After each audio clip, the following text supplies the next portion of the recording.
आज स्टार्ट करेंगे hyper conjugation इन alkene.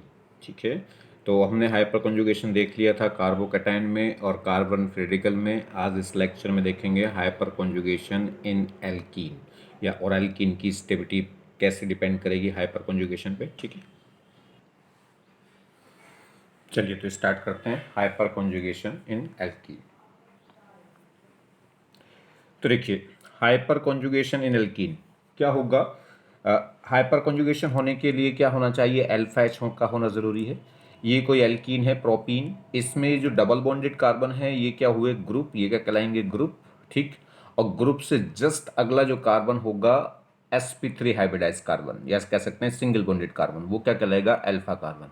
और अल्फा कार्बन पर लगने वाले जो एच होंगे वो क्या कहलाएंगे अल्फा एच। तो इसके पास कितने एच हुए, 3 एच हुए। ये देखिए ये हुआ ग्रुप, इस डबल बॉन्डेड कार्बन से जस्ट अगला कार्बन हुआ अल्फा कार्बन, और ये अल्फा हो सकता है क्योंकि ये सिंगल बॉन्डेड है। और इस पे लगने वाले एच कितने 3, तो 3 अल्फा एच होगा इसके पास। ठीक, चलिए तो देखते हैं। तो फर्स्ट केस क्या होगा, when electron donating group is attached to the vinylic carbon means double bonded carbon, then vinylic carbon vinylic carbon increase due to more electron density on it in the comparison of other vinylic carbon। ये कह रहा है अगर हमारे पास कोई vinylic carbon है और उस पर लगने वाला कोई इलेक्ट्रॉन रिलीजिंग ग्रुप है या इलेक्ट्रॉन डोनेटिंग ग्रुप है, तो बेसिकली यहाँ पे क्या होगा, इलेक्ट्रॉन डेंसिटी बढ़ जाएगी। क्यों? क्योंकि ये इलेक्ट्रॉन क्या करेगा, इसको रिलीज करेगा। ठीक, चलिए जैसे तो इसमें क्या होगा, जैसे अगर हम बात करें यहाँ पे हमने क्या कर दिया, कोई CH3 लगा दिया। ये CH3 क्या है, इलेक्ट्रॉन रिलीजिंग ग्रुप है। अगर इंडक्टिव इफेक्ट से हम देखें तो ये प्लस आई है, इलेक्ट्रॉनों को रिलीज करेगा।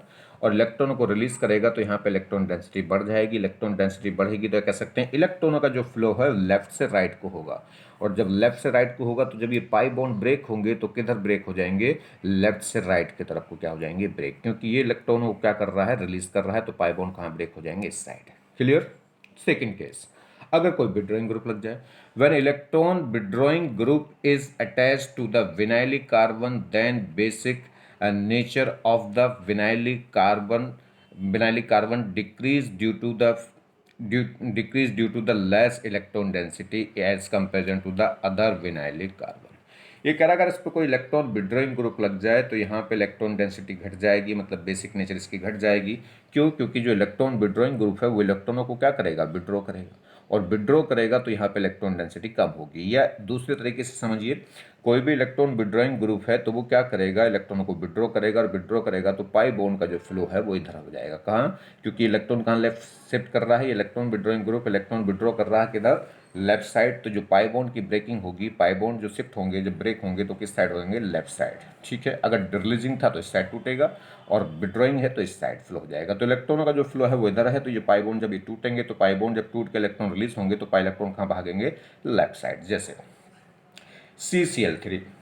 CCl3 क्या है, एक विड्रॉइंग ग्रुप है। अगर मैं इंडक्टिव इफेक्ट भी इसका कंपेयर करूं थोड़ी देर के लिए तो ये कैसा होगा, इस पर Cl एटम लग गया और Cl होगा तो ये माइनस आई दिखाएगा, और माइनस आई दिखाएगा तो इलेक्ट्रॉन को विड्रॉ करेगा। और विड्रॉ करेगा तो इलेक्ट्रॉन अगर जब ये पाई बॉन्ड टूटेंगे तो पाई बॉन्ड ब्रेक होकर जो पाई इलेक्ट्रॉन है वो किधर भाग जाएंगे, लेफ्ट साइड, जिस साइड विड्रॉइंग ग्रुप लग रहा है। क्लियर। नेक्स्ट, अब देखिए हमने स्टेबिलिटी देखी थी कार्बोकैटायन की, कार्बन फेडिकल की। जितने ज़्यादा कैनोनिकल स्ट्रक्चर बन रहे थे उतना ज़्यादा क्या था, स्टेबिलिटी थी। और कैनोनिकल स्ट्रक्चर किस पे डिपेंड कर रहे थे, नंबर ऑफ अल्फा एच पे। सेम बिल्कुल कहानी यहाँ पे होगी। अगर हम बात करेंगे stability of alkene hyper conjugation के बेसिस पे, तो वो डायरेक्टली प्रोपोर्शनल होगी नंबर ऑफ कैनोनिकल स्ट्रक्चर्स। और कैनोनिकल स्ट्रक्चर डायरेक्टली प्रोपोर्शनल होते हैं किसके, नंबर ऑफ अल्फा एच के। तो जितने ज़्यादा अल्फा एच होंगे उतने ज़्यादा कैनोनिकल स्ट्रक्चर बनेंगे और उतने ही ज़्यादा क्या होगी, स्टेबल एल्कीन होगी। अब देखते हैं एल्कीन में कैनोनिकल स्ट्रक्चर कैसे बनेंगे उसके बारे में। तो देखिए हमारे पास ये एक प्रोपीन है, ये डबल बॉन्डेड कार्बन हुए तो ये कहलाएंगे ग्रुप। ग्रुप से जस्ट अगला कार्बन क्या कहलाएगा, अल्फा कार्बन। अल्फा कार्बन पे लगने वाले जो H हैं वो क्या होंगे, अल्फा H। अब ये क्या है, ये एक इलेक्ट्रॉन रिलीजिंग ग्रुप है। ठीक है, अगर हम थोड़ी देर के लिए इसमें इंडक्टिव कंसीडर करें तो ये कैसा होगा, प्लस H दिखाएगा या प्लस H दिखाएगा या प्लस I दिखाएगा। मतलब इलेक्ट्रॉन रिलीजिंग ग्रुप है। इलेक्ट्रॉन रिलीजिंग ग्रुप है तो इलेक्ट्रॉनों का जो फ्लो है वो लेफ्ट से राइट को होगा। तो क्या होगा, जैसे ये पाई बॉन्ड, इसमें जो इलेक्ट्रॉनों का फ्लो है वो लेफ्ट से राइट को है, जब ये पाई बॉन्ड टूटेगा तो ये राइट साइड टूटेगा, क्योंकि इधर क्या है, इलेक्ट्रॉन रिलीजिंग ग्रुप, इलेक्ट्रॉनों को हल्का सा रिलीज करेगा तो इलेक्ट्रॉनों का फ्लो इधर साइड हो जाएगा। तो जैसे ये पाई बॉन्ड टूटेगा इधर, वैसे ये पाई बॉन्ड टूट जाएगा। देखिए जैसे ये पाई बॉन्ड टूटेगा वैसे ये सिग्मा इलेक्ट्रॉन सिग्मा बॉन्ड क्या हो जाएगा, यहां से ब्रेक। तो सुनिए, तो ये कॉन्जुगेशन में हुआ एक तरीके से। जैसे ये क्या होगा, यहां से इलेक्ट्रॉन इधर इस साइड टूटेगा, ये पाई बॉन्ड इस साइड टूटेगा। पाई बॉन्ड इस साइड क्यों टूट रहा है, क्योंकि इलेक्ट्रॉन रिलीजिंग ग्रुप है, इलेक्ट्रॉनों का फ्लो इधर है। तो जैसे ये पाई बॉन्ड इधर टूटेगा वैसे ये सिग्मा बॉन्ड ब्रेक हो जाएगा, किसका, अल्फा एच और अल्फा कार्बन के बीच का। तो ये पाई बॉन्ड टूट के यहाँ नेगेटिव, और ये दो बॉन्ड, ये सिग्मा बॉन्ड ब्रेक होकर यहाँ पे क्या आ जाएगा, डबल बॉन्ड। क्लियर। तो क्या सिचुएशन बनेगी, जब ये बॉन्ड टूटेगा तो इधर माइनस इधर प्लस, ऐसे ये बॉन्ड टूटेगा तो यहाँ माइनस यहाँ प्लस, ये माइनस प्लस क्या बना देंगे, डबल बॉन्ड, यहाँ माइनस रह जाएगा और यहाँ क्या आ जाएगा, प्लस। तो इससे अगली जो फॉर्म बनेगी वो ये फॉर्म बन जाएगी, यहाँ माइनस आ गया होगा और यहाँ प्लस आ गया होगा। ये जो अल्फा एच है इस पे क्या आ गया होगा, प्लस। अब ऐसे इसमें कितने स्ट्रक्चर बन सकते हैं, ये अल्फा एच भी ब्रेक हो सकता है, ये अल्फा एच भी ब्रेक हो सकता है, ये अल्फा एच का बॉन्ड भी ब्रेक हो सकता है। तो ऐसे कितने, जितने अल्फा एच हैं उतने क्या बन जाएंगे, इसकी कैनोनिकल स्ट्रक्चर। तो कितने स्ट्रक्चर बन जाएंगे इसमें, 3। ठीक है। अगर रियल स्ट्रक्चर की बात करें तो इस ये कंपाउंड कह रहा है कि यहाँ डबल बॉन्ड है, यहाँ सिंगल बॉन्ड है और यहाँ सिंगल बॉन्ड है। अगली स्ट्रक्चर कह रही है कि यहाँ सिंगल है, यहाँ जीरो बॉन्ड है और यहाँ क्या है, डबल बॉन्ड है। तो इन दोनों के बीच की सिचुएशन मिलेगी, यहाँ भी पार्शियल डबल बॉन्ड की पोलैरिटी आएगी, यहाँ भी पार्शियल डबल बॉन्ड की पोलैरिटी आएगी। तो यहाँ पे जो बॉन्ड ऑर्डर है वो 1 और 2 के बीच में होगा, यहाँ पे जो बॉन्ड ऑर्डर है 1 और 2 के बीच में होगा, और यहाँ पे जो बॉन्ड ऑर्डर होगा वो क्या होगा, 0 और 1 के बीच में लाई करेगा। मतलब ये एच फिक्स रहेगा, ये भागेगा नहीं। हमें लग रहा है कि यहाँ बॉन्ड 0 हो गया तो यहाँ 0 नहीं होगा, क्योंकि यहाँ से ब्रेक हो सकता है, यहाँ से। तो जब हम इसकी रेजोनेंस हाइब्रिड स्ट्रक्चर बनाएंगे तो सब जगह डॉटेड बॉन्ड आएगा। ठीक है। तो आप समझें क्या हो रहा है, यहाँ पे जहाँ पे डबल बॉन्ड है वहाँ पे तो बॉन्ड ऑर्डर थोड़ा सा क्या हो रहा है, डिक्रीज हो रहा है। यहाँ पे बॉन्ड ऑर्डर डबल से क्या हो रहा है, सिंगल हो रहा है। तो इसका मतलब यहाँ पे बॉन्ड ऑर्डर ना तो डबल होगा ना सिंगल होगा, डबल और सिंगल के बीच में पाया जाएगा। और दूसरी बात, यहाँ पे जो बॉन्ड ऑर्डर है, यहाँ पे जो बॉन्ड ऑर्डर है वो सिंगल है, और सिंगल से जस्ट स्टेप में क्या बन रहा है, डबल। तो यहाँ पे बॉन्ड ऑर्डर थोड़ा सा बढ़ रहा है। ठीक। यहाँ पे बात करें तो यहाँ पे बॉन्ड ऑर्डर 1 है, 1 से क्या आ रहा है, 0। तो यहाँ पे बॉन्ड ऑर्डर थोड़ा घट रहा है। तो समझिए, अगर हम बात करें इसकी, तो इसमें किस केस में क्या होगा, approaching toward the single bond. ये डबल बॉन्ड से कहां अप्रोच कर रहा है, सिंगल बॉन्ड की तरफ। तो इसमें क्या होगा, बॉन्ड ऑर्डर कम हुआ, बॉन्ड ऑर्डर कम हुआ तो बॉन्ड एनर्जी क्या हो जाएगी, कम।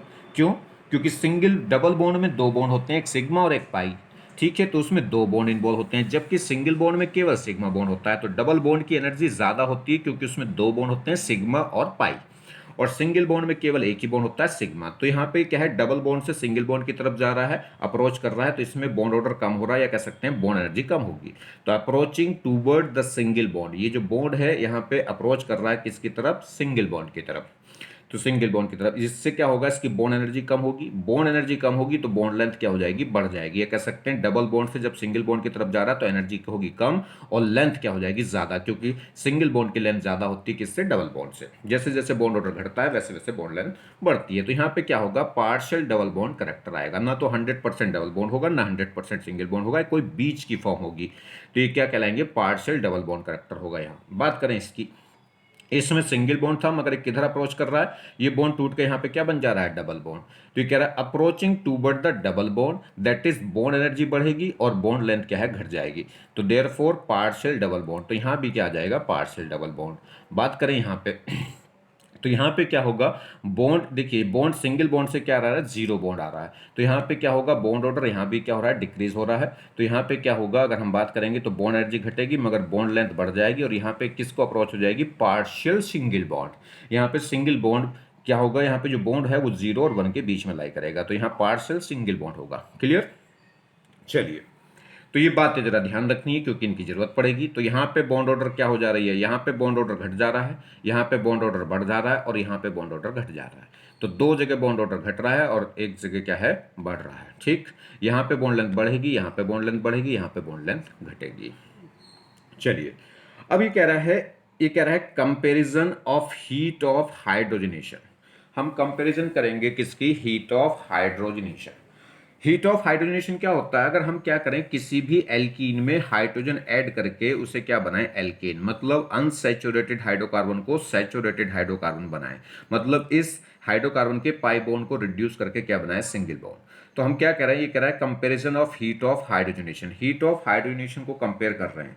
क्या होता है हीट ऑफ हाइड्रोजनेशन, तो हम क्या करेंगे, किसी भी एल्कीन में जब हाइड्रोजन ऐड करके उसके पाई बॉन्ड को खत्म कर देते हैं, या कह सकते हैं उसे एल्कीन में कन्वर्ट कर देते हैं, तो इस प्रोसेस में जो हीट रिलीज होगी उसे बोलते हैं हीट ऑफ हाइड्रोजनेशन। क्लियर? अगर हम क्या करें, एल्कीन में हाइड्रोजन ऐड करके उसे एल्कीन में कन्वर्ट कर दें, तो इस प्रोसेस में जो एनर्जी रिलीज होगी, जो एंथैल्पी चेंज होगी, वो क्या कहलाएगी, हीट ऑफ हाइड्रोजनेशन। और ध्यान रखना, इस प्रोसेस में एनर्जी रिलीज होती है, इसमें जो एंथैल्पी चेंज है वो कैसी है, नेगेटिव है, और नेगेटिव का मतलब है रिलीज हो रही। क्यों, क्या है यहाँ पे, हीट ऑफ हाइड्रोजनेशन। तो देयरफॉर एक्सोथर्मिक प्रोसेस, तो ये प्रोसेस कैसा हुआ, एक्सोथर्मिक हुआ, क्योंकि इसमें एनर्जी क्या हो रही है, रिलीज। चलिए, तो hydrogenation is a exothermic process, hydrogenation एक एक्सोथर्मिक प्रोसेस है। अब जरा समझो, हमारे पास क्या है, हमारे पास एक एल्कीन है, ठीक, क्या है, ब्यूटुइन, और ये भी ब्यूटुइन है, ये भी एल्कीन, ये भी एल्कीन, ये भी ब्यूटुइन, ये भी ब्यूटुइन। बस दोनों में अंतर क्या है, इसमें जो मिथाइल मिथाइल है वो सेम साइड है, कह सकते हैं एच एस सेम साइड है, उसमें methyl methyl same group opposite side है। तो ये कौन सी फॉर्म है, ट्रांसफॉर्म, और ये कौन सी फॉर्म है, सिस फॉर्म। तो इसे बोलेंगे सिस ब्यूटुइन और उसे बोलेंगे ट्रांस ब्यूटुइन। अगर हम इसमें बात करें, इसमें हाइड्रोजन हम ऐड करें, इसका हाइड्रोजनेशन करें, हाइड्रोजनेशन ऐड करेंगे तो क्या होगा, इसका पाई बॉन्ड ब्रेक होके एक एच इधर एक एच इधर, और ये क्या बन जाएगी, ब्यूटेन। ब्यूटीन से क्या बन जाएगी, ब्यूटेन। इसमें हाइड्रोजनेशन करो तो भी यही बनेगा, इसका हाइड्रोजनेशन करो तो भी यही बनेगा।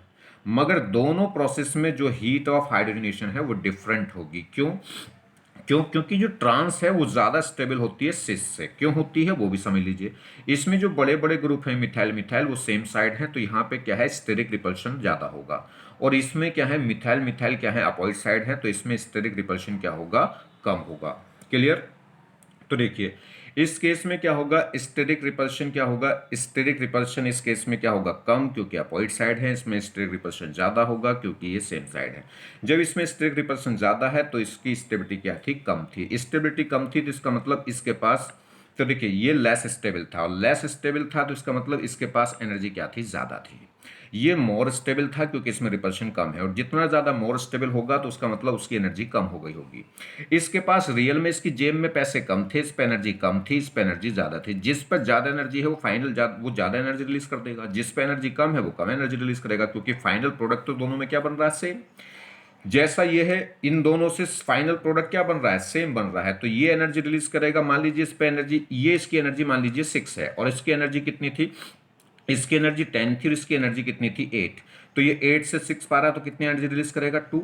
और ये 10 से 6 पा रहा तो कितनी एनर्जी रिलीज करेगा, 4। तो जिसके पास एनर्जी ज़्यादा थी वो ज़्यादा एनर्जी रिलीज करेगा। तो इस केस के लिए हीट ऑफ हाइड्रोजनेशन ज़्यादा हो जाएगी, किसके लिए, जो अनस्टेबल था। अनस्टेबल का हो या किस, जितना अनस्टेबल होगा उतनी ज़्यादा क्या होगी, एनर्जी। जितना ज़्यादा स्टेबल होगा समझ लो एनर्जी उतनी मिनिमाइज होगी इस पर। तो क्लियर होगी बात। तो अगर हम हीट ऑफ हाइड्रोजनेशन देखें तो वो क्या होगा, डिफरेंट डिफरेंट आइसोमर्स के लिए क्या हो गया, डिफरेंट डिफरेंट हो गया। तो अगर मैं स्टेबिलिटी की बात करूं तो स्टेबिलिटी ट्रांसफॉर्म ज्यादा स्टेबल होती है किससे, सिस फॉर्म से। तो एनर्जी की बात करूं तो एनर्जी किसकी, सिस में एनर्जी ज्यादा होगी ट्रांस से, और जिसमें एनर्जी ज्यादा होगी उसकी हीट ऑफ हाइड्रोजनेशन भी क्या होगी, ज्यादा। तो heat of hydrogenation energy inversely proportional हो गई किसके, स्टेबिलिटी के, या कह सकते हैं डायरेक्टली प्रोपोर्शनल हो गई एनर्जी के। जिस कंपाउंड में जितनी ज्यादा एनर्जी थी वो उतनी ज्यादा क्या करेगा, हीट ऑफ हाइड्रोजनेशन रिलीज करेगा। तो स्टेबिलिटी के इनवर्सली, स्टेबिलिटी किसकी ज्यादा है, ट्रांस की, तो हीट ऑफ हाइड्रोजनेशन किसकी ज्यादा है, सिस की। तो देखिए, हीट ऑफ हाइड्रोजनेशन पर मोल, अगर हम पर मोल की बात करें, पर मोल मतलब एक मोल हाइड्रोजन, ठीक है, पर मोल हाइड्रोजन हम क्या कर रहे हैं, इस पे ऐड। तो हीट ऑफ हाइड्रोजनेशन पर मोल अगर हम बात करें तो वो डायरेक्टली प्रोपोर्शनल है एनर्जी ऑफ द कंपाउंड, ठीक है, energy of the compound. Compound की जितनी ज्यादा एनर्जी होगी उतनी ही ज्यादा क्या करेगा, वो हीट ऑफ हाइड्रोजनेशन रिलीज कर देगा। जैसे सिस के पास एनर्जी ज्यादा थी तो उसने जब इसका हीट ऑफ हाइड्रोजनेशन करा तो इसने ज्यादा एनर्जी रिलीज करी है। ट्रांस के पास रियल में एनर्जी कम थी तो वो एनर्जी भी कम रिलीज करेगा हाइड्रोजनेशन में। तो जो हीट ऑफ हाइड्रोजनेशन है पर मोल वो डिपेंड करेगी, वो डायरेक्टली प्रोपोर्शनल होगी एनर्जी ऑफ द कंपाउंड, या इनवर्सली प्रोपोर्शनल होगी किसके, स्टेबिलिटी ऑफ द कंपाउंड। तो कोई सी एक बात को पकड़ के चलेंगे, फिलहाल कौन सी बात को पकड़ के चलेंगे, स्टेबिलिटी को। तो देखिए, अगर मैं बात करूं पोटेंशियल एनर्जी किसकी, ट्रांस की, सिस की और एल्कीन की, इनका अगर आप क्या करें, एनर्जी ग्राफ बनाएं, तो देखिए मान लीजिए इनिशियली रिएक्टेंट यहाँ है, और रिएक्टेंट ये क्या है, सबसे कम एनर्जी पोटेंशियल एनर्जी। अगर हम बात करें तो ट्रांसफॉर्म ज़्यादा स्टेबल थी, ज़्यादा स्टेबल का मतलब इस पे एनर्जी कम थी, और सिस फॉर्म की एनर्जी थोड़ी ज़्यादा होगी, तो सिस का लेवल कहीं यहाँ होगा। तो अगर हम बात करें तो देखिए, और ये क्या है, फाइनली प्रोडक्ट है जो एल्केन हमें बनानी है। तो ये एनर्जी गैप हुआ किसके बीच में, ये एनर्जी गैप, ये एंथैल्पी कहलाएगी, ट्रांस की एनर्जी इतनी थी और ट्रांस एल्कीन की, और जब एल्केन बन जाएगी तो इसकी एनर्जी ये हो गई, एल्केन की एनर्जी इन दोनों से क्या हो जाएगी, कम, इसलिए क्या होगा, ओवरऑल एनर्जी क्या हो जाएगी, रिलीज। देखिए फाइनली रिएक्टेंट की एनर्जी और प्रोडक्ट की एनर्जी देखें तो प्रोडक्ट की एनर्जी कम हो गई, प्रोडक्ट की एनर्जी कम हो गई, इसका मतलब क्या है, एनर्जी रिलीज हो गई, जो एनर्जी रिलीज होगी, जो हीट रिलीज होगी, वही क्या कहलाएगी, हीट ऑफ हाइड्रोजनेशन। अब हम बात करें तो ट्रांस का एनर्जी कम थी, सिस की एनर्जी ज्यादा थी। अब ट्रांस के और ट्रांस एल्कीन और एल्केन के बीच में अगर एनर्जी का गैप देखें तो वो ये है, तो ये यही जो एनर्जी है ये क्या कहलाएगी, heat of hydrogenation of trans, ठीक है। और अगर हम बात करें सिस, तो सिस का लेवल थोड़ा इससे ज्यादा है एनर्जी का, पोटेंशियल एनर्जी का। तो रिएक्टेंट ये है और प्रोडक्ट फाइनल ये है, तो रिएक्टेंट और प्रोडक्ट के बीच का जो final enthalpy gap, energy gap है, वही तो कहलाएगा हीट ऑफ हाइड्रोजनेशन। तो इस केस में सिस की एनर्जी लेवल ये था और एल्केन का एनर्जी लेवल ये है, तो इन दोनों के बीच का जो डिफरेंस है वो क्या कहलाएगा, heat of hydrogenation for of cis alkene. Clear. तो सिस एल्कीन के लिए ज्यादा था, जिसमें एनर्जी ज्यादा थी उसके लिए हीट ऑफ हाइड्रोजनेशन भी क्या है, ज्यादा है, जिसमें एनर्जी कम है उसके लिए हीट ऑफ हाइड्रोजनेशन भी कम है। या उल्टा कहिए, जिसकी स्टेबिलिटी ज्यादा है उसकी एनर्जी कम होगी, और एनर्जी कम होगी तो एनर्जी गैप भी, या कह सकते हैं हीट ऑफ हाइड्रोजनेशन भी कम मिलेगा। जिसकी स्टेबिलिटी कम है तो उसकी एनर्जी ज्यादा होगी, एनर्जी ज्यादा होगी तो रिएक्टेंट और प्रोडक्ट के बीच में एनर्जी गैप भी उतने ज्यादा हो जाएगा, तो उतनी ज्यादा हीट ऑफ हाइड्रोजनेशन उसके लिए मिल जाएगी। क्लियर बात। तो देखिए, तो नोट पॉइंट आपको ध्यान रखने हैं। ये कह रहा है हीट ऑफ हाइड्रोजनेशन पर mole indicate that 1 mole of double bond is hydrogenated. ये कह रहा है, वो कह रहा है हीट ऑफ हाइड्रोजनेशन पर मोल का क्या मतलब होता है। तो हीट ऑफ हाइड्रोजनेशन पर मोल का मतलब होता है कि 1 मोल डबल बॉन्ड को हाइड्रोजनेट करने में जो एनर्जी रिलीज होगी, एक मोल डबल बॉन्ड को हाइड्रोजनेटेड करने में जो एनर्जी रिलीज होगी उसे बोलेंगे हीट ऑफ हाइड्रोजनेशन पर मोल। और वही बात मैंने आपको बताई, मतलब 1 मोल हाइड्रोजन ऐड करने में, क्योंकि एक मोल डबल बॉन्ड पे कितनी हाइड्रोजन चाहिए, 1 मोल हाइड्रोजन, ठीक है। एक डबल बॉन्ड को 1 H2 चाहिए, तो 1 मोल डबल बॉन्ड को क्या चाहिए, 1 मोल H2। दूसरा, the total heat of hydrogenation for a compound, किसी भी कंपाउंड के लिए टोटल हीट ऑफ हाइड्रोजनेशन तो वो इक्वल होगी हीट ऑफ हाइड्रोजनेशन पर मोल नंबर ऑफ डबल बॉन्ड, ठीक है। तो हीट ऑफ हाइड्रोजनेशन पर मोल इनटू क्या है, नंबर ऑफ डबल बॉन्ड्स, ये कह सकते हैं जितने ज्यादा क्या होंगे। देखिए हमें टोटल हीट ऑफ हाइड्रोजनेशन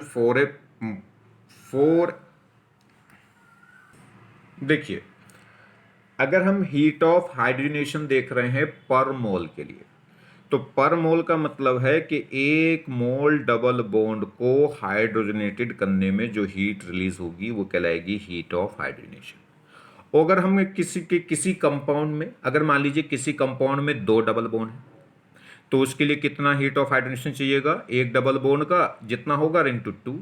अगर किसी कंपाउंड में 3 डबल बॉन्ड है तो उसमें हीट ऑफ हाइड्रोजनेशन कितना चाहिएगा, एक डबल बॉन्ड के लिए जो हीट ऑफ हाइड्रोजनेशन है इनटू क्या कर देंगे, 3।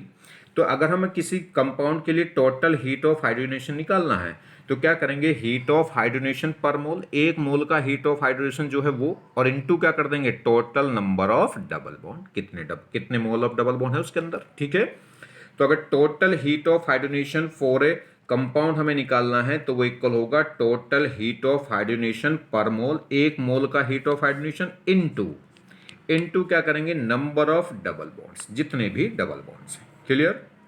एक और खास बात है, ये थ्योरी क्लियर होनी चाहिए, कहीं क्वेश्चन पूछ सकता है। ये कह रहा है हाइड्रोजनेशन प्रोसेस, जो हाइड्रोजनेशन प्रोसेस है, हाइड्रोजनेशन प्रोसेस मतलब एल्कीन में हाइड्रोजन ऐड करके क्या बनाना, एल्केन, उस प्रोसेस को क्या बोलेंगे, हाइड्रोजनेशन। मतलब हाइड्रोजन का जो एडिशन है वो क्या कहलाएगा, हाइड्रोजनेशन। तो hydrogenation process depend on activation energy जानते हो, किसी भी रिएक्टेंट को प्रोडक्ट में कन्वर्ट होने के लिए जो मिनिमम एनर्जी रिक्वायर्ड होती है, एडिशनल एक्सटर्नल जो मिनिमम एनर्जी रिक्वायर्ड होती है किसी रिएक्टेंट को प्रोडक्ट में कन्वर्ट करने के लिए, उसे बोलते हैं एक्टिवेशन, ठीक है, या एक्टिवेशन एनर्जी। तो कह रहा है hydrogenation process depend on activation but heat of hydrogenation does not depend on the activation energy. मगर जो फाइनल एंथैल्पी चेंज यानी कि फाइनल हाइड्रोजनेशन है, फाइनल जो हीट ऑफ हाइड्रोजनेशन है वो एक्टिवेशन एनर्जी पर डिपेंड नहीं करती, एक्टिवेशन एनर्जी कितनी हो, कम है ज़्यादा है, इससे मतलब नहीं है। जो हाइड्रोजनेशन, जो हीट ऑफ हाइड्रोजनेशन है, मतलब ये कह सकते हैं फाइनल एंथैल्पी चेंज है, जो फाइनल एंथैल्पी चेंज है वही तो हीट ऑफ हाइड्रोजनेशन कहलाएगी। और वो तो सिर्फ किस पे डिपेंड करेगी, इनिशियल रिएक्टेंट की एनर्जी और फाइनल प्रोडक्ट की एनर्जी। इनिशियल यानी कि final energy minus reactant energy से निकल कर आती है, यानी कि ईपी माइनस ईआर, प्रोडक्ट की एनर्जी माइनस रिएक्टेंट की energy, potential energy of product minus potential energy of reactant, उसका जो डिफरेंस है वो क्या कहलाएगा, एंथैल्पी चेंज, और वही क्या कहलाएगा, हीट ऑफ हाइड्रोजनेशन। वो इस बात पर डिपेंड नहीं करेगी कि एक्टिवेशन एनर्जी क्या है। जैसे समझो, जैसे अगर हम बात करें, देखिए ये ग्राफ है, ये रिएक्टेंट है, ये प्रोडक्ट है, ये इनिशियल एनर्जी ऑफ रिएक्टेंट है, ये इनिशियल एनर्जी ऑफ प्रोडक्ट है, और रिएक्टेंट और प्रोडक्ट के बीच में जो एंथैल्पी गैप है वही क्या कहलाता है, एंथैल्पी गैप, या कह सकते हैं एंथैल्पी ऑफ प्रोसेस, या कैसे, और इसी प्रोसेस को क्या बोल रहे हैं, इसी को क्या बोल रहे हैं, हीट ऑफ हाइड्रोजनेशन। तो वो तो इस बात पर डिपेंड करेगा कि इसकी इनिशियल एनर्जी क्या है और प्रोडक्ट की फाइनल एनर्जी क्या है, ठीक है। इनके बीच का जो गैप है वो क्या कहलाएगा, एंथैल्पी चेंज, और वही कहलाएगा हीट ऑफ हाइड्रोजनेशन। मगर ये एल्कीन एल्कीन में कन्वर्ट हो रही है, ये कब होगी, एल्कीन एल्कीन में कन्वर्ट जब होगी जब इसको एक मिनिमम एनर्जी, जब ये इस एनर्जी वेरियर को क्या कर जाए, क्रॉस कर जाए। ये रिएक्टेंट के मॉलिक्यूल आपस में यहाँ कोलाइड करते हैं, और कोलाइड करके ऊपर जाएंगे, एनर्जी को बढ़ाएंगे, और जिस मॉलिक्यूल्स की एनर्जी इतनी हो जाए कि वो इस एनर्जी इस टॉप पे आ जाए, टॉप पे आ जाएगा तो प्रोडक्ट में क्या हो जाएगा, कन्वर्ट हो जाएगा। अगर वो टॉप पर नहीं पहुंच पाएगा तो वापस यहीं कन्वर्ट हो जाएगा रिएक्टेंट में। तो किसी भी रिएक्टेंट को प्रोडक्ट में कन्वर्ट करने के लिए एक मिनिमम एनर्जी रिक्वायर्ड होती है। देखिए इतनी एनर्जी तो इसके पास है, इस टॉप पे जाने के लिए इतनी एडिशनल एनर्जी और चाहिए इसको, और जो एडिशनल एनर्जी रिक्वायर्ड होती है वही कहलाती है एक्टिवेशन एनर्जी। तो जो प्रोसेस है, जो हाइड्रोजनेशन का जो प्रोसेस है वो इस बात पे डिपेंड करेगा कि एक्टिवेशन एनर्जी कितनी है। अगर एक्टिवेशन एनर्जी ज़्यादा होगी तो और ऊपर तक जाएगा, तो रेट क्या हो जाएगा, रिएक्शन का रेट स्लो हो जाएगा। अगर एक्टिवेशन एनर्जी कम हो गई तो ये ग्राफ यहीं पे प्रोडक्ट में कन्वर्ट हो जाएगा, यहीं से, और कम हो गई तो और जल्दी भाग जाएगा, और कम हो गई तो और जल्दी भाग जाएगा, ठीक है। तो जैसे जैसे एक्टिवेशन एनर्जी कम होती है, रिक्वायर्ड होती है, रिएक्शन उतनी फास्ट होती है, और जितनी ज़्यादा एक्टिवेशन एनर्जी रिक्वायर्ड होगी इतनी रिएक्शन क्या होती है, स्लो। तो जो कोई भी प्रोसेस है वो इस बात पर डिपेंड करेगा कि उसकी एक्टिवेशन एनर्जी क्या है। मगर जो फाइनल चेंज होता है एंथैल्पी का, किसी भी प्रोसेस में जो फाइनल चेंज है एंथैल्पी का, वो इस बात पर डिपेंड नहीं करता कि एक्टिवेशन एनर्जी क्या है, ठीक है। क्योंकि वो एक पाथ, वो क्या है, वो तो एक पाथ फंक्शन, वो क्या होगा, एक स्टेट फंक्शन होता है। फाइनल पोजीशन क्या थी, इनिशियल पोजीशन क्या थी, बीच में क्या हुआ, उससे उसे कोई मतलब नहीं होता, किसको, एंथैल्पी चेंज को। Next, comparison of heat of combustion. Heat of combustion का कंपैरिजन कर रहे हैं। किसी भी सब्सटेंस को जब हम जलाते हैं तो जलाने से एक एनर्जी निकलती है। एनर्जी किसकी फॉर्म में निकलती है, लाइट की फॉर्म में, हीट की फॉर्म में, ठीक है। डिफरेंट वेरियस फॉर्म में क्या है, एनर्जी निकल सकती है। जनरली मोस्टली तो हम वैसे किसकी फॉर्म में मानते हैं, हीट और लाइट। तो किसी भी सब्सटेंस को जब हम जलाएंगे तो वहाँ से एनर्जी रिलीज होती है, और वो जो एनर्जी रिलीज होगी उसे बोलते हैं हीट ऑफ कंबर्शन। किसी भी सब्सटेंस के एक मोल को कंप्लीटली जलाने में जो एनर्जी रिक्वायर्ड होगी उसे क्या, जो एनर्जी रिलीज होगी तो उसे क्या बोलेंगे, हीट ऑफ कंबर्शन। जैसे हमने कोई हाइड्रोकार्बन है, इस हाइड्रोकार्बन को हमने जला दिया। फिलहाल कौन सा हाइड्रोकार्बन ले रहे हैं, एल्कीन, CnH2n। जब हम एल्कीन को जला रहे हैं तो इससे क्या होगा, हाइड्रोकार्बन को जलाएंगे तो हाइड्रोजन, इसमें कार्बन है और हाइड्रोजन है, हाइड्रोजन कार्बन को कार्बन पार्ट का तो बन जाता है CO2, और हाइड्रोजन पार्ट का क्या बन जाता है, वाटर, ठीक है। और इसे जलाने के लिए क्या चाहिएगा, ऑक्सीजन, क्योंकि ऑक्सीजन की प्रेजेंस में ही कोई सब्सटेंस जल सकता है। अगर ऑक्सीजन की प्रेजेंस नहीं होगी तो नहीं जलेगा। अगर हमारे पास कार्बन क्या है, ये एक हाइड्रोकार्बन है जिसमें CnH2n, तो इसमें जिसे जलाने के लिए कितने ऑक्सीजन चाहिएगी, वो हो जाएगी 3n/2, ठीक। इतने हमें क्या चाहिएगी, ऑक्सीजन। और इससे क्या होगा, जितने कार्बन है उतने क्या बन जाएंगे, उतने मोल क्या बन जाएगी, CO2, और जितने हाइड्रोजन होते हैं उसके हाफ मोल क्या बन जाएगी, वाटर बन जाती है। वाटर, ध्यान रखना, वाटर लिक्विड फॉर्म में निकलता है। जब हम किसी सब्सटेंस को जलाते हैं, जो वाटर, ये गैस फॉर्म में निकलेगा, वाटर लिक्विड फॉर्म में निकलता है, मगर हाथों हाथ जो हीट निकलती है वो हीट इसको क्या कर देती है, वेपराइज कर देती है। चलिए खैर, और इस प्रोसेस में जो हीट एक्सचेंज होगी वो कहलाएगी हीट ऑफ कंबर्शन, और वो रिलीज होती है, इसलिए कैसी होगी, माइनस। माइनस मतलब रिलीज होगी एनर्जी। तो इस प्रोसेस में जो एंथैल्पी चेंज है डेल्टा H वो इक्वल हो गया माइनस की, और यहाँ पे Q क्या है, हीट ऑफ कंबर्शन। तो कह रहा है combustion is also is a exothermic process. तो कंबर्शन क्या है, वो खुद एक क्या है, एक्सोथर्मिक प्रोसेस है, मतलब हीट क्या हो रही है, उसमें रिलीज हो रही है। अब फिर देखिए, ये हमारे पास ये क्या है, सिस एल्कीन है और ये ट्रांस एल्कीन है। ये ज़्यादा, ये क्या है, ये मोर स्टेबल है, ये लेस स्टेबल है। जो लेस स्टेबल है उसके पास पोटेंशियल एनर्जी क्या होगी, ज़्यादा, और जो मोर स्टेबल है उसके पास पोटेंशियल एनर्जी क्या होगी, कम। अब इनको जलाया, जलाने से क्या होगा, कार्बन डाइऑक्साइड बन जाएगी और वाटर मॉलिक्यूल बन जाएंगे। तो प्रोडक्ट दोनों का, जब इनका मोलिकुलर फॉर्मूला सेम है तो फाइनल जलाने के बाद जो प्रोडक्ट है वो भी बिल्कुल सेम होगा। अब क्या होगा, जिसके पास एनर्जी ज़्यादा थी, क्योंकि फाइनल इसे एक लेवल पर पहुंचना है, इन दोनों का लेवल, एनर्जी का लेवल अलग अलग है, मगर फाइनली प्रोडक्ट जो बना उसका एनर्जी लेवल सेम है। तो इसके पास एनर्जी थी, ये ज़्यादा एनर्जी रिलीज करेगा। मान लीजिए इसके पास एनर्जी 10 थी, इसके पास कितनी थी, 8, और ये फाइनल जो प्रोडक्ट बन रहा है इसकी एनर्जी मान लीजिए 4। तो ये 8 से क्या है, 8 से 4 पा रहा तो कितनी एनर्जी रिलीज करी, 2, और ये 10 से 4 पे आ रहा तो कितनी एनर्जी रिलीज कर देगा, 6। तो जिसके पास ज़्यादा एनर्जी है वो ज़्यादा एनर्जी रिलीज करेगा, और जिसके पास एनर्जी कम थी वो एनर्जी भी क्या करेगा, कम रिलीज करेगा। तो ये कह सकते हैं जिसके पास एनर्जी ज़्यादा होगी उसकी हीट ऑफ कंबर्शन उतनी ज़्यादा होगी, या कह लो जिसकी स्टेबिलिटी क्या होगी, जिसकी स्टेबिलिटी ज़्यादा होगी उसके लिए हीट ऑफ कंबर्शन क्या होगी, कम, और जो अनस्टेबल होगा उसके लिए हीट ऑफ कंबर्शन क्या होगी, ज़्यादा। तो स्टेबिलिटी क्या है, ट्रांस की ज़्यादा होती है सिस से। तो एनर्जी किसकी ज़्यादा होती है, सिस की ज़्यादा होती है ट्रांस से। तो जिसकी एनर्जी ज़्यादा होगी उसकी हीट ऑफ कंबर्शन भी क्या होगी, ज़्यादा होगी। तो फोर आइसोमेरिक एल्कीन, कोई एल्कीन ले लें जो क्या है, आइसोमर्स हैं। आइसोमर्स का मतलब है कि इनमें नंबर ऑफ डबल बॉन्ड क्या है, सेम है। तो फोर आइसोमेरिक एल्कीन के लिए अगर हम बात करें, अगर आइसोमर्स नहीं होंगे तो नंबर ऑफ डबल बॉन्ड कम ज़्यादा हो सकते हैं, तो फिर उसके लिए हीट ऑफ कंबर्शन कम ज़्यादा हो सकती है, क्योंकि जो हीट ऑफ कंबर्शन है डिफाइन हो रही है किसके लिए, पर मोल के लिए। पर मोल मतलब पर मोल डबल बॉन्ड के लिए। तो आइसोमेरिक एल्कीन की अगर हम बात करें तो हीट ऑफ कंबर्शन वो डायरेक्टली प्रोपोर्शनल होगी एनर्जी ऑफ एल्कीन। जिस भी एल्कीन की ज़्यादा, जितनी ज़्यादा एनर्जी होगी एल्कीन की, उतनी ज़्यादा क्या करेगी, वो जलने पे हीट रिलीज करेगी।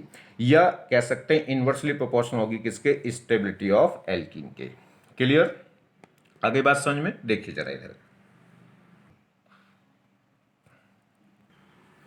तो देखिए, अगर हम एनर्जी ग्राफ देख लें, ये टाइम के साथ में कोई प्रोसेस हो रहा है, हीट ऑफ कंबर्शन हो रहा है, ये पोटेंशियल एनर्जी है रिएक्टेंट की या प्रोडक्ट की, ये पोटेंशियल एनर्जी का ग्राफ है टाइम के साथ में।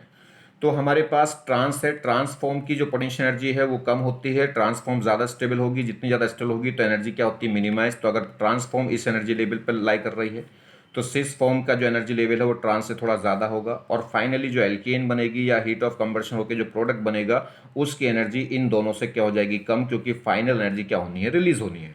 तो फाइनल एनर्जी रिलीज जब होगी जब प्रोडक्ट की एनर्जी कम हो जाए रिएक्टेंट से। अब देखिए, ये फाइनल प्रोडक्ट बनना है, इन दोनों लेवल को यहाँ आना है, तो इसे यहाँ से यहाँ आने में कितनी एनर्जी चेंज होगी, इन दोनों के बीच का जो एनर्जी गैप है डेल्टा एच, वो क्या है, ट्रांस लेके इस प्रोडक्ट का। तो यहाँ पे जो एंथैल्पी चेंज है वो क्या होगी, कम होगी, और सिस का एनर्जी लेवल ज़्यादा है और इसे वापस कहाँ आना है, इस प्रोडक्ट के लेवल पर आना है, तो इसमें एनर्जी चेंज, एंथैल्पी चेंज क्या होगी, ज़्यादा। तो ये जो एनर्जी चेंज होगी, एंथैल्पी चेंज, ये कहलाएगी heat of combustion of trans, और ये क्या कहलाएगी, heat of combustion of cis. तो जिसकी एनर्जी ज़्यादा थी उसके लिए एंथैल्पी ऑफ कंबर्शन भी क्या हो गई, ज़्यादा हो गई। जिसकी एनर्जी कम थी उसके लिए हीट ऑफ कंबर्शन भी क्या हो गई, कम। ये ऐसे कह लो, जिसकी स्टेबिलिटी ज़्यादा थी उसके लिए एनर्जी, हीट ऑफ कंबर्शन कम है, और जिसकी जिसकी स्टेबिलिटी कम थी उसके लिए हीट ऑफ कंबर्शन क्या है, ज़्यादा है। क्लियर हो गई बात। देखिए, अब ये क्वेश्चन कह रहा है, क्वेश्चन प्रॉब्लम से समझे आप ये क्या चीज़ है। ये कह रहा है arrange the following compound in the order of stability and heat of hydrogenation. ये हमारे पास कुछ एल्कीन है, इन एल्कीन को आपको अरेंज करना है इनकी स्टेबिलिटी के ऑर्डर में, और साथ में क्या करना है, हीट ऑफ हाइड्रोजनेशन का ऑर्डर भी लिखना है। तो जो जितना ज़्यादा स्टेबल होगा उसकी हीट ऑफ हाइड्रोजनेशन उतनी क्या हो जाएगी, कम, क्योंकि जिसकी स्टेबिलिटी ज़्यादा तो उसकी खुद की पोटेंशियल एनर्जी क्या हो जाएगी, कम, और जब खुद की पोटेंशियल एनर्जी कम होगी तो हीट ऑफ हाइड्रोजनेशन भी क्या हो जाएगी, कम। या कह सकते हैं स्टेबिलिटी के क्या होगी, इनवर्सली। तो जो स्टेबिलिटी ऑर्डर हो जाएगा, हीट ऑफ हाइड्रोजनेशन या हीट ऑफ कंबर्शन क्या हो जाएगा, उसका रिवर्स। चलिए, अब किसी भी एल्कीन की जो स्टेबिलिटी है वो हम किस से कंपेयर करेंगे, वो कंपेयर करेंगे हम किससे, वो कंपेयर करेंगे हाइपर कॉन्जुगेशन से। हाइपर कॉन्जुगेशन क्या होगा, जितने ज़्यादा, देखिए जितने ज़्यादा अल्फा एच होंगे उतने ज़्यादा कैनोनिकल स्ट्रक्चर होंगी, उतनी ही ज़्यादा क्या होगी, स्टेबल एल्कीन होगी। अब ये एल्कीन है तो एल्कीन में जो डबल बॉन्डेड कार्बन है, जो विनाइल कार्बन है, ये क्या होंगे, ग्रुप, और ग्रुप से जस्ट अगला जो सिंगल बॉन्डेड कार्बन है वो क्या कहलाएगा, अल्फा कार्बन। ये अल्फा कार्बन है और उस पर लगने वाले जो एच हैं वो अल्फा एच होंगे, तो कितने अल्फा एच हो गए, 3। यहाँ बात करें, ये हो गया डबल बॉन्डेड जो कार्बन है दोनों, ये क्या कहलाएंगे, ग्रुप कहलाएंगे। ग्रुप से जस्ट अगला कार्बन अल्फा, इधर भी अल्फा और ये इधर भी अल्फा, तो 3 अल्फा एच इस पे, 3 इस पे, तो इस पे कितने आएंगे, 6 अल्फा एच। नेक्स्ट इसमें ये दोनों कार्बन डबल बॉन्डेड कार्बन क्या होगा, विनाइल कार्बन, तो यही ग्रुप हुआ। ग्रुप से जस्ट अगला कार्बन अल्फा, इधर तो कोई कार्बन है नहीं, ये तो एच है डायरेक्ट। इधर देखें तो ये अल्फा कार्बन, इधर तो कोई कार्बन है नहीं, तो alpha H carbon, alpha carbon, ये भी अल्फा, ये भी अल्फा। तो इसके पास 3 अल्फा एच, ये 3 अल्फा एच, ये कितने आ गए 6 अल्फा एच। इससे पहला जो था उसमें भी कितना था 6। देखिए पहले वाले में 3 अल्फा एच आए, दूसरे वाले में 6 अल्फा एच आए, और इस तीसरे वाले में भी 6 अल्फा एच आ रहे हैं। बात करें नेक्स्ट की, तो इसमें देखिए ये हुआ ग्रुप, और ग्रुप से जस्ट अगला कार्बन ये अल्फा, इधर तो कोई कार्बन है नहीं, इधर देखें ये अल्फा कार्बन, उधर कोई कार्बन नहीं है, ये हाइड्रोजन तो डायरेक्ट इसी कार्बन से जुड़ा है। तो ये अल्फा कार्बन हुआ, ये अल्फा कार्बन हुआ, इन पे क्या है 6 अल्फा एच, इस पे 3 अल्फा एच, इस पे और 3, इस पे कितना हो गया 6 अल्फा एच। यहाँ देखिए डबल बॉन्डेड कार्बन है, तो इसके इधर अल्फा अल्फा अल्फा अल्फा। तो अगर हम यहाँ बात करें तो इस पे कितने आएंगे 3 तो 12 अल्फा एच हो जाएंगे। तो अगर हम सीक्वेंस देखें तो जितने ज़्यादा अल्फा एच उतना ज़्यादा क्या होगा, स्टेबल हो जाएगा। चलिए तो सबसे ज़्यादा अल्फा एच तो इसमें आ गए थे 12, तो ये क्या हो गया ई सबसे पहले आ गया। मगर सबसे कम अल्फा एच आए थे ए में, कितने आए थे 3, तो वो सबसे कम हो गया। बात रही बी की, बी सी डी, बी में भी 6 अल्फा एच हैं, सी में भी 6 अल्फा एच हैं, और डी में भी 6 अल्फा एच हैं। जब number of alpha H same हो जाए तो फिर कैसे कंपेयर करें, तो देखिए अगर मैं बात करूं ये कौन सा है, ये क्या है सिस है, और ये क्या है ट्रांस है। ये क्या है सिस और ये क्या है ट्रांस। और अभी हमने देखा कि सिस से ज़्यादा स्टेबल कौन होता है, ट्रांस होता है, क्योंकि सिस में जो बड़े बड़े ग्रुप हैं ये सेम साइड आ गए, मिथाइल मिथाइल सेम साइड आ गए, और सेम साइड आ गए तो स्टेरिक रिपल्शन बढ़ जाएगा। स्टेरिक रिपल्शन बढ़ेगा तो इनकी स्टेबिलिटी थोड़ी सी कम हो जाएगी, क्योंकि जैसे जैसे रिपल्शन आता है वैसे वैसे स्टेबिलिटी कम होगी। तो अगर हम बात करूंगा तो सिस क्या होगा, सिस से ज़्यादा स्टेबल होता है ट्रांस, क्योंकि इसमें जो बड़े ग्रुप हैं वो अपोजिट साइड है, जिससे रिपल्शन क्या हो जाएगा कम। तो डी पहले हो जाएगा किससे, सी से, तो डी पहले आ जाएगा सी से। तो ए से ज़्यादा कौन हो गया, ए में तो 6 अल्फा थे, इससे ज़्यादा हो गया ये सी डी बी, क्योंकि इनमें नंबर ऑफ अल्फा कितने हैं 6, और इससे भी ज़्यादा हो गया था ई, इसमें नंबर ऑफ अल्फा थे 12।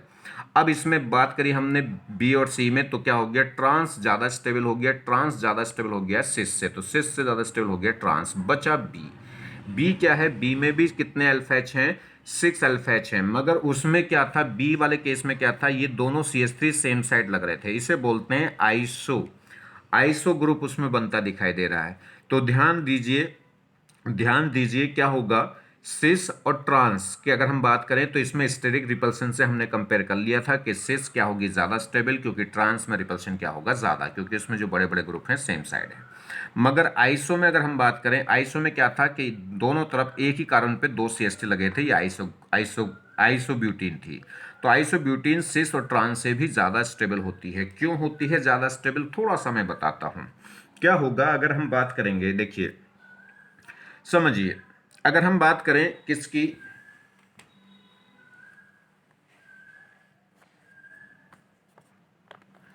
देखिए जी ये हमारे पास क्या है एल्कीन है, इस एल्कीन के दोनों एक ही कार्बन पे दोनों CH3 लग रहे हैं, तो ये क्या है आइसोब्यूटीन है।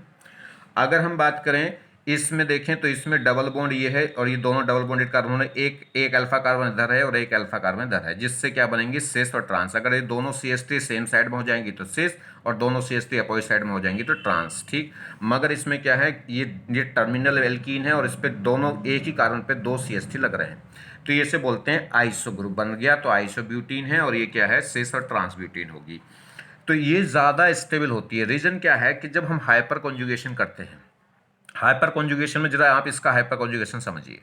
जब हम क्या करेंगे, ये पाइप देखिए ये इलेक्ट्रॉन रिलीजिंग ग्रुप है, तो इलेक्ट्रॉनों को रिलीज करेगा, इलेक्ट्रॉनों को इधर रिलीज करेगा तो पाई बॉन्ड इधर टूटेगा। अगर मैं इस वाले अल्फा कार्बन के साथ क्या देख रहा हूँ हाइपर कॉन्जुगेशन, ये हुआ ग्रुप, ग्रुप से जस्ट अगला कार्बन अल्फा, इस अल्फा कार्बन की जो अल्फा एच है उनसे मैं हाइपर कॉन्जुगेशन देख रहा हूँ इस डबल बॉन्ड पे।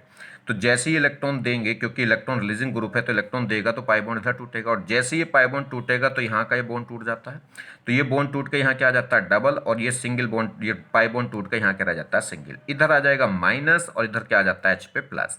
ये जो माइनस आया ये कैसा कार्बन है, 1 और 1 2 डिग्री कार्बन है, तो 2 डिग्री कार्बन पे नेगेटिव चार्ज बनेगा, 2 डिग्री एनायन बनेगा। तो यहाँ पे जो एनायन आएगा, इस केस में जो एनायन आएगा वो कैसा आएगा 2 डिग्री कार्बन एनायन। इसमें अगर हम देखें कि इसमें आइसोब्यूटीन में, तो इसमें जब ये ग्रुप हुआ, इस ग्रुप की वजह से ये हुआ अल्फा कार्बन, और अल्फा कार्बन पे मैं हाइपर कॉन्जुगेशन देखूंगा तो ये प्लस इलेक्ट्रॉन रिलीजिंग ग्रुप है, तो इलेक्ट्रॉन देगा इधर, तो पाई बॉन्ड टूटेगा इधर। तो जैसे ये पाई बॉन्ड टूटेगा वैसे ये बॉन्ड टूट गया यहाँ, तो ये बॉन्ड टूट गया तो यहाँ आ जाएगा डबल बॉन्ड, और ये डबल बॉन्ड से क्या आ जाएगा सिंगल, इधर आ जाएगा माइनस, इधर आ जाएगा प्लस। तो इसमें जो माइनस आएगा वो इस कार्बन पे आएगा, और ये कार्बन केवल एक ही कार्बन से अटैच है, तो ये कार्बन कैसा कहलाएगा 1 डिग्री। तो 1 डिग्री कार्बन एनायन, और 1 डिग्री कार्बन एनायन क्या होता है, मोर स्टेबल होता है किससे, 2 डिग्री से। आ गई बात समझ में। तो जब हाइपर कॉन्जुगेशन होता है एल्कीन में तो इसमें एक इंटरमीडिएट बनता है कार्बन एनायन। अगर ये क्या होगा, ब्यूटुइन है, अगर ब्यूटुइन है तो इसमें जो कार्बन एनायन आ रहा होगा वो कैसा आ रहा होगा 2 डिग्री। और अगर ये क्या है, ब्यूट 1 इन है, मतलब ये आइसो इस टाइप का ग्रुप है, तो इस केस में जो एनायन आएगा वो कैसा आएगा 1 डिग्री, और 1 डिग्री एनायन क्या होता है, मोर स्टेबल। इसलिए ब्यूट 1 इन या कह सकते हैं आइसोब्यूटीन ज्यादा स्टेबल होगी किससे, ब्यूटुइन से। ब्यूटुइन मतलब सिस फॉर्म या ट्रांसफॉर्म, क्योंकि इसमें तो ज्योमेट्रिकल आइसोमरिज्म हो नहीं सकती, टर्मिनल कार्बन पे डबल बॉन्ड आ गया। तो आगे बात समझ में, इस बात को ध्यान रखेंगे कि अगर नंबर ऑफ अल्फा एच क्या हो जाए, सेम हो जाए, तो उस केस में क्या होगा, सिस से ज्यादा स्टेबल होगी ट्रांस, और ट्रांस से भी ज्यादा स्टेबल होगी आइसोब्यूटीन। क्लियर, क्योंकि आइसोब्यूटीन में क्या होगा, देखिए सिस से ज्यादा ट्रांस क्यों है, क्योंकि ट्रांस में क्या है, रिपल्शन कम होगा, सिस में रिपल्शन ज्यादा होता है, steric repulsion, same group same side आने की वजह से। और ट्रांस से ज्यादा आइसोब्यूटीन इसलिए होगा क्योंकि ट्रांस में या सिस में जो है कार्बन एनायन बनेगा हाइपर कॉन्जुगेशन से वो 2 डिग्री आएगा, और जबकि आइसोब्यूटीन में जो हाइपर कॉन्जुगेशन की वजह से जो है कार्बन एनायन बनेगा वो 1 डिग्री, और 1 डिग्री कार्बन एनायन ज्यादा स्टेबल होता है किससे, 2 डिग्री से। नेक्स्ट, अब बात करें हीट ऑफ हाइड्रोजनेशन। तो जो स्टेबिलिटी ऑर्डर है इसका रिवर्स क्या हो जाएगा, हीट ऑफ हाइड्रोजनेशन। मगर उसमें एक बात ध्यान रखनी हीट ऑफ हाइड्रोजनेशन में, कि सब में नंबर ऑफ डबल बॉन्ड तो एक एक ही है, क्योंकि पर डबल बॉन्ड के लिए हम कंपेयर कर रहे हैं। अगर किसी में 2 डबल बॉन्ड आ गए तो कहानी गड़बड़ हो जाएगी। जिसमें 2 डबल बॉन्ड आ गए तो उसमें तो हमें फिर क्या चाहिएगा, 2 मोल हाइड्रोजन चाहिएगी, तो उस केस के लिए हीट ऑफ हाइड्रोजनेशन ज़्यादा हो जाएगी। तो हीट जो स्टेबिलिटी ऑर्डर है वही क्या हो जाएगा, हीट ऑफ हाइड्रोजनेशन ऑर्डर हो जाएगा, उसका रिवर्स। तो जो स्टेबिलिटी का ऑर्डर है उसके रिवर्स क्या हो जाएगा, हीट ऑफ हाइड्रोजनेशन का ऑर्डर हो जाएगा। मगर ध्यान रहे सभी में नंबर ऑफ डबल बॉन्ड क्या होने चाहिए, सेम होने चाहिए। ठीक है, चलिए, जब number of double bond different हो जाए तो फिर कैसे करेंगे, तो उसके लिए देखिए क्वेश्चन ये कह रहा है, arrange the following compound in the order of heat of hydrogenation पर मोल के लिए बोल दिया। पर मोल के लिए मतलब हमें एक ही डबल बॉन्ड के लिए कंपेयर करके देना है। ठीक है, इसमें 2 डबल बॉन्ड और टोटल की बात नहीं करेगा। अगर वो टोटल हीट ऑफ हाइड्रोजनेशन की बात करेगा तो दोनों डबल बॉन्ड का काउंट करना है। उसने कह दिया पर मोल, कि भले ही 2 डबल बॉन्ड हो मगर आपको एक डबल बॉन्ड का बताना है। ठीक है, तो आप क्या करेंगे, पर मोल निकालेंगे। तो हीट ऑफ हाइड्रोजन पर मोल पूछ रहा है तो फिर तो बस कोई दिक्कत नहीं है, फिर तो जो स्टेबिलिटी ऑर्डर होगा उसका रिवर्स ही क्या हो जाएगा, उसका रिवर्स ही क्या हो जाएगा, स्टेबिलिटी का जो रिवर्स ऑर्डर होगा वो क्या हो जाएगा, हीट ऑफ हाइड्रोजन हो जाएगी पर मोल। अगर वो टोटल हीट ऑफ हाइड्रोजन पूछता तो फिर टोटल हीट ऑफ हाइड्रोजन सबसे ज्यादा उसमें होती जिसमें सबसे ज्यादा डबल बॉन्ड होंगे। ठीक है, चलिए, फिलहाल तो वो पर मोल की बात कर रहा है। तो पर मोल की बात करूं तो इसमें क्या है, अगर हम बात करें तो इस पर मोल के लिए कब देखेंगे हाइप, तो क्या देखेंगे, पर मोल के लिए हमें क्या देखना है, जब पर मोल के लिए हीट ऑफ हाइड्रोजन देखना है तो वो स्टेबिलिटी के क्या होगा, रिवर्स होगा। तो सबसे पहले इनकी स्टेबिलिटी कंपेयर कर लो। अब स्टेबिलिटी कंपेयर करने के लिए क्या करेंगे, हाइपर कॉन्जुगेशन नहीं, हाइपर कॉन्जुगेशन से पहले भी एक स्ट्रॉन्ग इफेक्ट होता है, मेसोमेरिक इफेक्ट या रेजोनेंस इफेक्ट।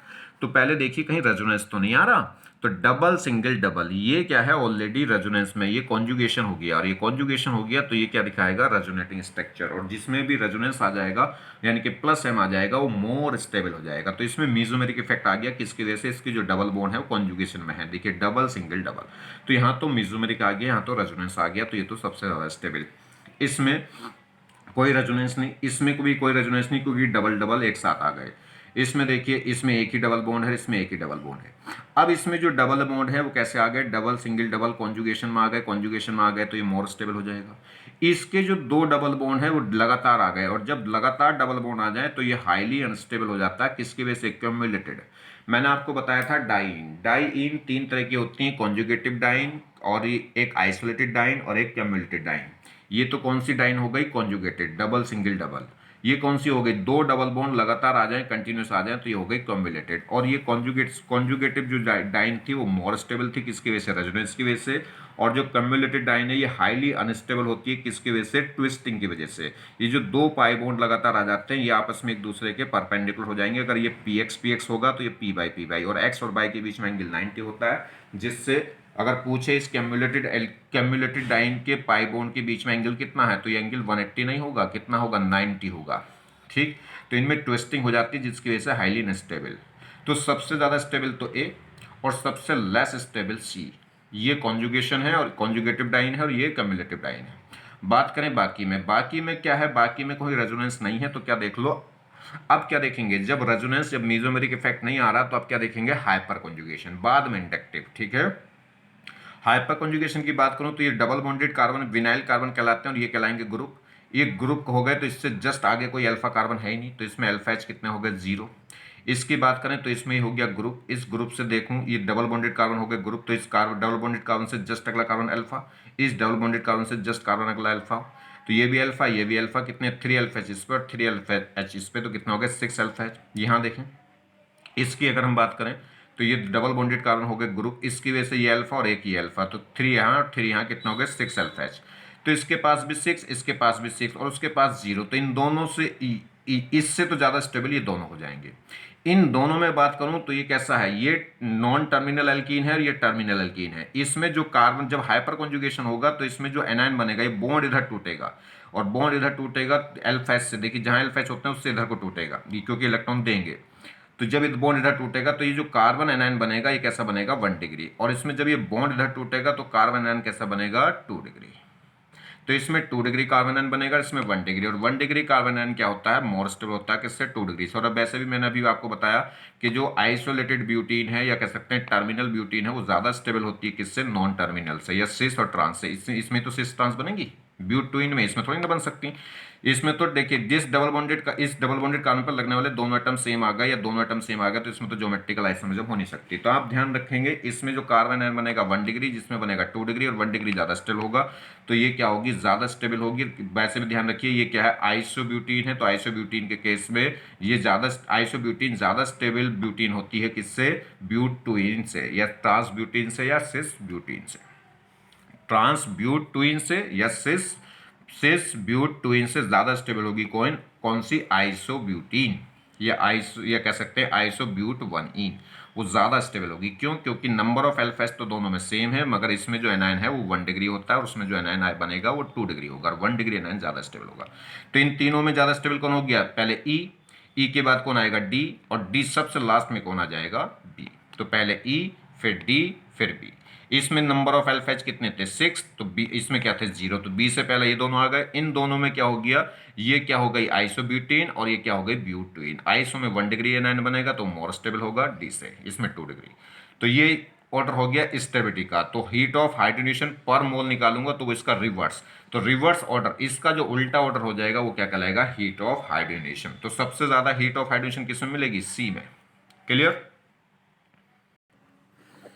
देखिए एक और प्रोफाइल देखें, अगर इन कैलकुलेशन ऑफ रेजोनेंस एनर्जी, ठीक है, रेजोनेंस एनर्जी की अगर हम बात करें तो इसका जो हीट ऑफ हाइड्रोजनेशन है, हीट ऑफ हाइड्रोजनेशन हमें बताएगी रेजोनेंस एनर्जी कैसे हम कैलकुलेट करते हैं। तो जरा देखें, तो इन कैलकुलेशन ऑफ रेजोनेंस एनर्जी कैसे हम कैलकुलेट करेंगे, हमारे पास ये हमारे पास कोई साइक्लो एल्कीन थी, एक डबल बॉन्ड था इसमें, हमने क्या करा, इसका 1 मोल लिया, तो 1 मोल का हाइड्रोजनेशन करने में जो हीट निकलेगी वो कहलाएगी हीट ऑफ हाइड्रोजनेशन पर मोल।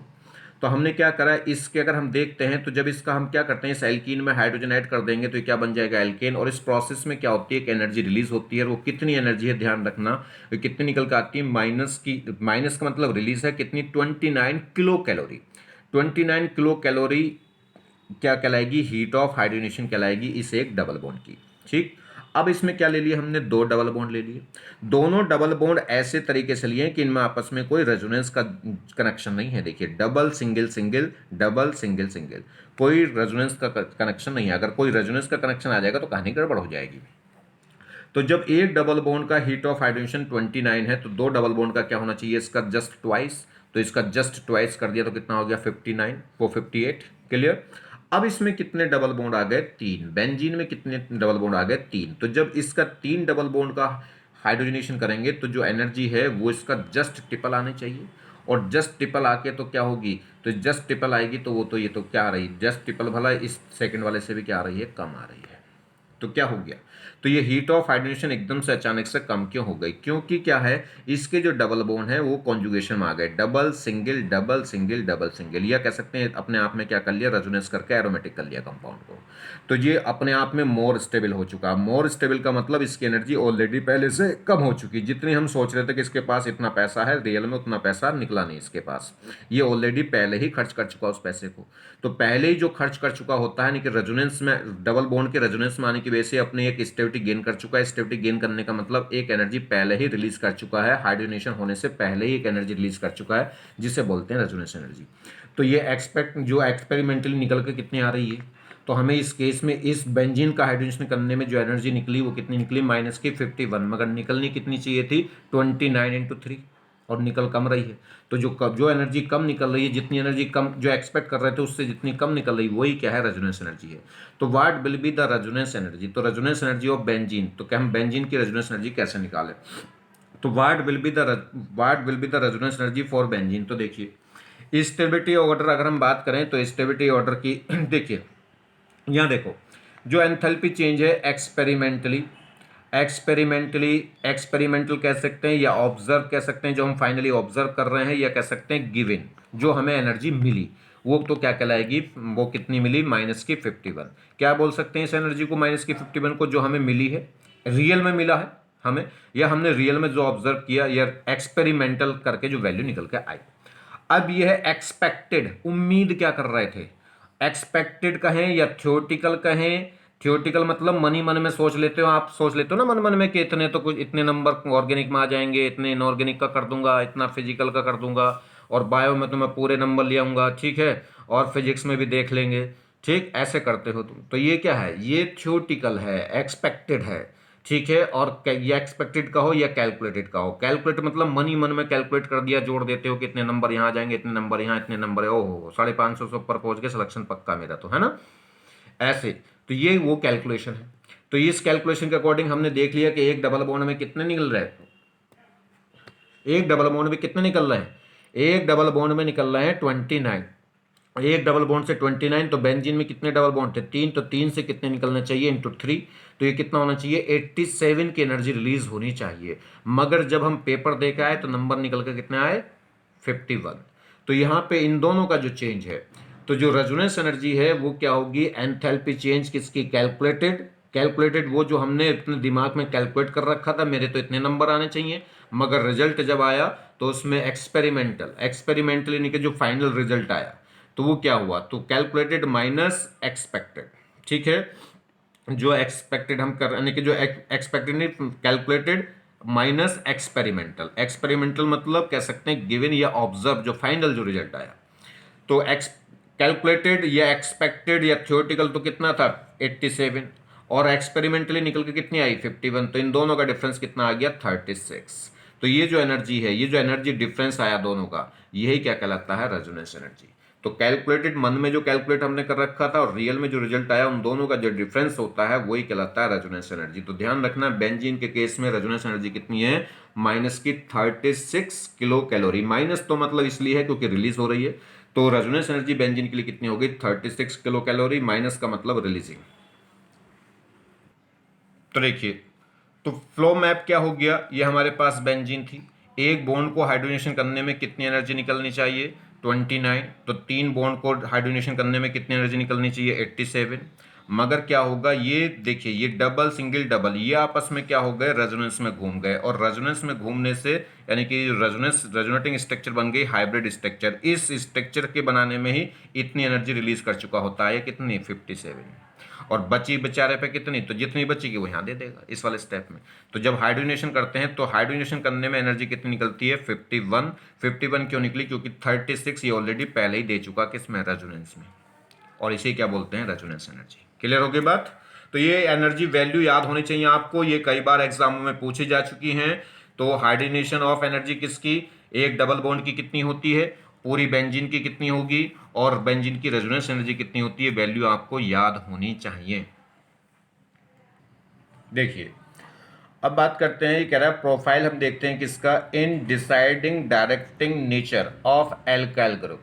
जब किसी बेंजीन पे क्या लगा दें, कोई एल्काइल ग्रुप लगा दें, तो एल्काइल ग्रुप क्या करेगा, देखिए बेंजीन जनरली क्या दिखाती हैं, benzene generally electrophilic substitution reaction दिखाती हैं, क्योंकि खुद क्या है, एक न्यूक्लियोफाइल है, तो इसलिए इलेक्ट्रोफाइल को क्या करता है, ये अट्रैक्ट। तो इलेक्ट्रोफिलिक सब्स्टिट्यूशन होगी, न्यूक्लियोफिलिक नहीं। एडिशन तो चांस ही नहीं, क्योंकि एरोमेटिक है, एरोमेटिक में डबल बॉन्ड अपना दे नहीं सकता एडिशन के लिए। चलिए, तो बात है कि जो इनकमिंग इलेक्ट्रोफाइल है वो किस पे आके जुड़ेगा, ऑर्थो पे या पैरा पे। जैसे हमने देखा था मीजोमेरिक इफेक्ट में प्लस एम था तो क्या कर रहा था, इलेक्ट्रॉन डेंसिटी बढ़ा दे रहा था ऑर्थो पैरा पे, और माइनस एम था तो इलेक्ट्रॉन डेंसिटी ऑर्थो पैरा पे घटा दे रहा था। तो प्लस एम के केस में जो डायरेक्शन थी वो ऑर्थो पैरा पे थी, और माइनस एम के केस में जो डायरेक्शन थी इलेक्ट्रोफाइल की वो किस पे हो गई थी, मेटा पोजिशन पे। तो यहाँ ही देखते हैं, अगर कोई अल्काइल ग्रुप लग जाए तो ये हो गया ग्रुप, एक तरीके से जैसे double bonded carbon vinyl carbon होते थे ग्रुप, ऐसे ही हो गया ग्रुप। अब इसमें क्या होगा, ये हाइपर कॉन्जुगेशन। हाइपर कॉन्जुगेशन क्यों, मीजोमेरिक तो है नहीं, क्योंकि इस पे ना तो कोई लोन पेयर है, ना इस पे कोई डबल बॉन्ड है, ना ही कोई नेगेटिव चार्ज है। तो अब क्या होगा, ये हो गया ग्रुप, और ग्रुप से जस्ट अगला कार्बन कहलाएगा अल्फा कार्बन, और अल्फा कार्बन पर लगने वाला एच क्या होंगे, अल्फा एच। तो इस पे कितने अल्फा एच हैं, 3। एक तो ये प्लस आई दिखाएगा, मगर प्लस आई तो दिखाई देगा, मगर साथ में देख चेक कर लो कि इसमें प्लस एच भी है, और प्लस एच हुआ तो प्लस एच क्या होगा, प्लस आई से स्ट्रॉन्ग होगा, तो फिर इसको तो हटा दीजिए, बस प्लस एच कंपेयर करेंगे। तो देखिए, तो ये जैसे अगर हम यहाँ बात करें डबल बॉन्ड की, तो डबल और डबल बॉन्डेड से जस्ट अगला कार्बन होगा अल्फा, और अल्फा कार्बन पे लगने वाले एच क्या होंगे, अल्फा एच। तो ये हाइपर कॉन्जुगेशन दिखाएगा, और कैसा हाइपर कॉन्जुगेशन दिखाएगा, प्लस एच। तो देखिए, जैसे ये डबल बॉन्ड इधर टूटेगा वैसे ये इधर, तो इधर क्यों टूट रहा है, क्योंकि ये क्या है, प्लस आई है, इलेक्ट्रॉन रिलीजिंग ग्रुप है, इलेक्ट्रॉन रिलीजिंग ग्रुप है तो इलेक्ट्रॉनों को देगा, इलेक्ट्रॉनों को देगा तो पाई बॉन्ड कहाँ टूट जाएंगे, इधर। तो जैसे इधर टूटेंगे वैसे ये वाला सिग्मा बॉन्ड टूट के यहाँ जाएगा, तो यहाँ बन जाएगा डबल बॉन्ड, यहाँ रह जाएगा जीरो बॉन्ड, और यहाँ रह जाएगा सिंगल बॉन्ड। डबल बॉन्ड टूट कर देखिए सिंगल, और एक बॉन्ड यहाँ आ जाएगा तो यहाँ आ जाएगा डबल। जिसने इलेक्ट्रॉन लिए हैं उस पर माइनस, और जिसने दिए थे उस पर आ जाएगा प्लस। अब ये तो नेगेटिव चार्ज किस पर आ गया, ऑर्थो पोजिशन पे। अब यहाँ से देखिए चार्ज सिंगल डबल, अब ये रेजोनेंस हो गया, तो ये इलेक्ट्रॉन यहाँ आएगा तो वो बॉन्ड यहाँ, तो बॉन्ड यहाँ आ जाएगा पीछे, और ना चार्ज आ जाएगा यहाँ पे, आपके किस पे आ गया, पैरा पे। फिर आगे चलेगा ऐसे ही, देखिए चार्ज सिंगल डबल, तो डबल बॉन्ड ये आगे जाएगा तो डबल बॉन्ड आगे, तो डबल कुल मिला के डबल बॉन्ड यहाँ बन गया होगा, और वहाँ आ गया होगा नेगेटिव चार्ज। ऐसे फाइनली वही फॉर्म बन जाएगी जो थी। तो अगर कुल मिला के देखें तो इसने क्या करे, इलेक्ट्रॉन अपने दे दिए किसको, फिनाइल रिंग को, और फिनाइल रिंग पे इलेक्ट्रॉन डेंसिटी बढ़ गई। और कौन सी पोजीशन पे बढ़ी इलेक्ट्रॉन डेंसिटी, ऑर्थो पोजीशन पे, पैरा पोजीशन पे, ऑर्थो पोजीशन पे। तो अगर हम बात करें तो CH3 क्या कर रहा है, CH3 प्लस एच से इलेक्ट्रॉन डेंसिटी फिनाइल रिंग पे बढ़ा रहा है, कौन सी पोजीशन पे, ऑर्थो और पैरा पे। तो अगर पहली बात तो इलेक्ट्रोफिलिक के चांसेस अब बेंजीन के कंपेरिजन में क्या हो जाएंगे, बढ़ जाएंगे, क्योंकि इसने क्या कर दिया, इलेक्ट्रॉन डेंसिटी बढ़ा दी। और इलेक्ट्रोफिलिक सब्स्टिट्यूशन अगर आएगी तो होगी किस पोजीशन पर डायरेक्ट कर देगा इलेक्ट्रोफाइल को, इनकमिंग इलेक्ट्रोफाइल को, ऑर्थो पे या पैरा पे या ऑर्थो पे। क्लियर होगी बात। मगर ध्यान रखिए, मेटा पे ना तो इलेक्ट्रॉन डेंसिटी बढ़ा रहा है और ना ही घटा रहा है, हाँ ऑर्थो पे क्या कर दे रहा है, बढ़ा दे रहा है। क्लियर हो गई बात। चलिए, तो देखिए रिजल्ट क्या निकल का है, due to hyperconjugation electron density increase at the ortho and para position in the phenyl ring. तो हाइपर कॉन्जुगेशन के केस में, हाइपर कॉन्जुगेशन भी कौन सा, प्लस एच, तो plus H hyperconjugation case में electron density ortho para position पे बढ़ जाएगी, किसके, फिनाइल रिंग के। Due to hyperconjugation there is no change in electron density at the meta position. Meta position पे electron density का कोई भी चेंज नहीं होगा। मतलब कह सकते हैं जो मेटा पोजीशन है उस पे हाइपर कॉन्जुगेशन इफेक्ट नहीं चलेगा। जैसे mesomeric effect hyper Meta position पे नहीं आ रहा था, ऑपरेट नहीं हो रहा था, ऐसे ही हाइपर कॉन्जुगेशन भी मेटा पोजीशन पे ऑपरेट नहीं होगा। तो मेटा पोजीशन पे सिर्फ कौन ऑपरेट हो सकता है, इंडक्टिव। मीजोमेरिक कहाँ होंगे, ऑर्थो या पैरा पे, और हाइपर कॉन्जुगेशन भी कहाँ होंगे, ऑर्थो या पैरा पे, किसके, फिनाइल रिंग के। ये कह रहा है relatively electron density will be more at ortho and para position with respect to the meta position due to H effect. Therefore, electrophile will attack at the ortho and para position. तो ये कह रहा है कि जो ortho para position पे electron density as comparison to meta position क्या हो गई है, इंक्रीज हो गई है, किसकी वजह से, प्लस एच इफेक्ट की वजह से, जिससे अब जो इलेक्ट्रोफाइल है वो कहाँ अटैक करेगा, ऑर्थो और पैरा पोजिशन पे। मतलब जो सब्स्टिट्यूशन होगा इलेक्ट्रोफिलिक सब्स्टिट्यूशन वो ऑर्थो और पैरा पे हो जाएगा। Due to hyperconjugation alkyl group will be ortho para directing in nature. तो हाइपर कॉन्जुगेशन के अकॉर्डिंग एल्काइल ग्रुप क्या कहलाएंगे, एल्काइल ग्रुप क्या होंगे, ऑर्थो पैरा डायरेक्टिंग नेचर के होंगे। मतलब जो इलेक्ट्रोफाइल को डायरेक्ट करेंगे किस पे, ऑर्थो और पैरा पोजिशन पे। Due to hyperconjugation as well as plus I effect alkyl group will be activating in nature. ये कह रहा है कि हाइपर जो एल्काइल ग्रुप है वो प्लस आई भी दिखाता है और प्लस एच भी, और दोनों ही प्लस हैं, तो दोनों ही प्लस हैं तो क्या होंगे, कुल मिला के दोनों ही इलेक्ट्रॉन डेंसिटी फिनाइल रिंग पे बढ़ाएंगे, और फिनाइल रिंग पे इलेक्ट्रॉन डेंसिटी बढ़ाएंगे तो फिनाइल रिंग को क्या करेंगे, मोर एक्टिवेट करेंगे, किसके लिए, इलेक्ट्रोफिलिक सब्स्टिट्यूशन रिएक्शन के लिए।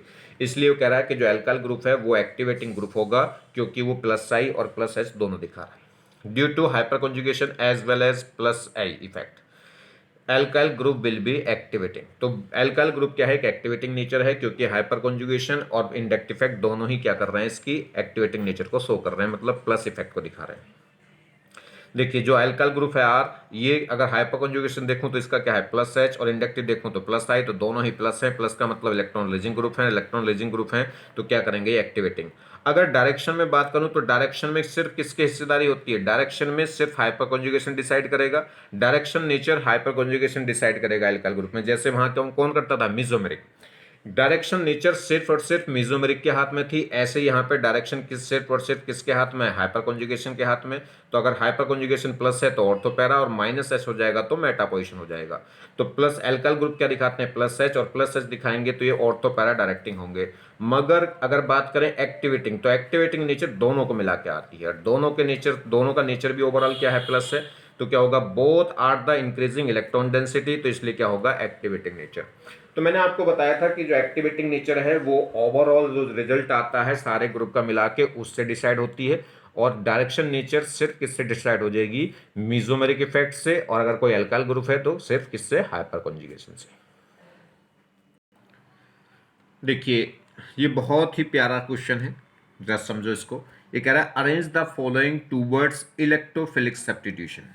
आपको इलेक्ट्रोफिलिक सब्स्टिट्यूशन रिएक्शन के लिए अरेंज करना है, मतलब कौन फास्ट इलेक्ट्रोफिलिक सब्स्टिट्यूशन रिएक्शन दिखाएगा, या किसमें फास्ट इलेक्ट्रोफिलिक सब्स्टिट्यूशन होगी, या कह सकते हैं जो कौन सा मोर रिएक्टिव होगा towards the electrophilic substitution reaction. देखिए ये फिनाइल रिंग है, फिनाइल रिंग पे क्या लग रहे हैं, एल्काइल ग्रुप लग रहे हैं। जब एल्काइल ग्रुप लग रहे हैं तो एल्काइल ग्रुप पे ना तो कोई लोन पेयर होगा, ना कोई नेगेटिव चार्ज होगा, ना कोई डबल बॉन्ड होगा, तो ये मीजोमेरिक तो ये दिखाएंगे नहीं। जब मीजोमेरिक नहीं दिखाएंगे तो फिर किसकी बारी आ गई, हाइपर कॉन्जुगेशन की, क्योंकि जो सेकंड मोस्ट इलेक्ट्रो इफेक्ट है वो कौन है, हाइपर कॉन्जुगेशन। और हाइपर कॉन्जुगेशन देखूं तो जो एल्काइल ग्रुप है वो हाइपर कॉन्जुगेशन दिखा सकता है, क्योंकि हाइपर कॉन्जुगेशन दिखाने के लिए लोन पेयर या नेगेटिव चार्ज की जरूरत नहीं होती, किसकी जरूरत होती है, अल्फा एच की। ये क्या है, देखिए इस पे क्या होगा, ये बॉन्ड लाइन नोटेशन है, यहाँ पे क्या होगा, एक CH3 होगा, यहाँ पे क्या होगा, एक CH3, तो ये हुआ पूरा ग्रुप, और ग्रुप से जस्ट अगला कार्बन होगा अल्फा, और इस अल्फा कार्बन पे क्या होंगे, तीन अल्फा एच होंगे, क्योंकि यहाँ पे क्या होगा, CH3। यहाँ देखूं तो ये क्या होगा, देखिए यहाँ कार्बन होगा, यहाँ कार्बन होगा, तो ये क्या होगा, यहाँ होगा CH2, यहाँ होगा CH3। ये हुआ ग्रुप, ग्रुप से अगला कार्बन होगा अल्फा, उससे अगला होगा बीटा, बीटा की मुझे जरूरत नहीं है। अल्फा पे देखूं तो कितने कार्बन रह गए होंगे, ये CH2 होगा, तो दो का अल्फा एच होंगे। यहाँ देखिए तो ये क्या होगा, इस फिनाइल रिंग से जस्ट अगला कार्बन ही होगा अल्फा, और अल्फा के इधर भी CH3 है, इधर भी CH3, वो तो बीटा हो जाएंगे, उससे मुझे जरूरत नहीं है। ये अल्फा होगा, क्या होगा, ये CH, तो इस पे कितने अल्फा एच हैं, 1। अगर मैं यहाँ देखूं तो इसमें इस कार्बन पे, ये कार्बन 4 डिग्री कार्बन, जो अल्फा कार्बन है देखिए वो 4 डिग्री कार्बन हो गया, उस पर कोई भी एच नहीं होगा, इसके इधर भी CH3, इधर भी CH3, इधर भी CH3, बीच वाला ये सिर्फ कार्बन रहेगा, तो इस पे ये अल्फा कार्बन तो है मगर इस पे कोई भी एच नहीं होगा, 0 अल्फा एच हो जाएगा, और इसमें तो एल्काइल ग्रुप ही नहीं है।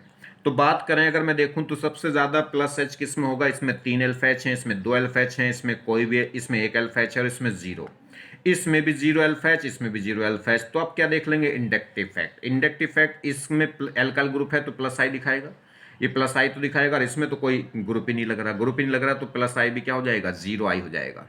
तो सबसे पहले देखेंगे प्लस एच, तो प्लस एच के कंपैरिजन पर देखूं तो सबसे ज्यादा रिएक्टिव कौन हो जाएगा, सबसे ज्यादा प्लस एच, इसका जितना ज्यादा प्लस होगा उतनी ज्यादा रिंग क्या हो जाएगी, एक्टिवेट, क्योंकि प्लस का मतलब है इलेक्ट्रॉन डेंसिटी इंक्रीज कर देगा, किस पे, फिनाइल रिंग पे।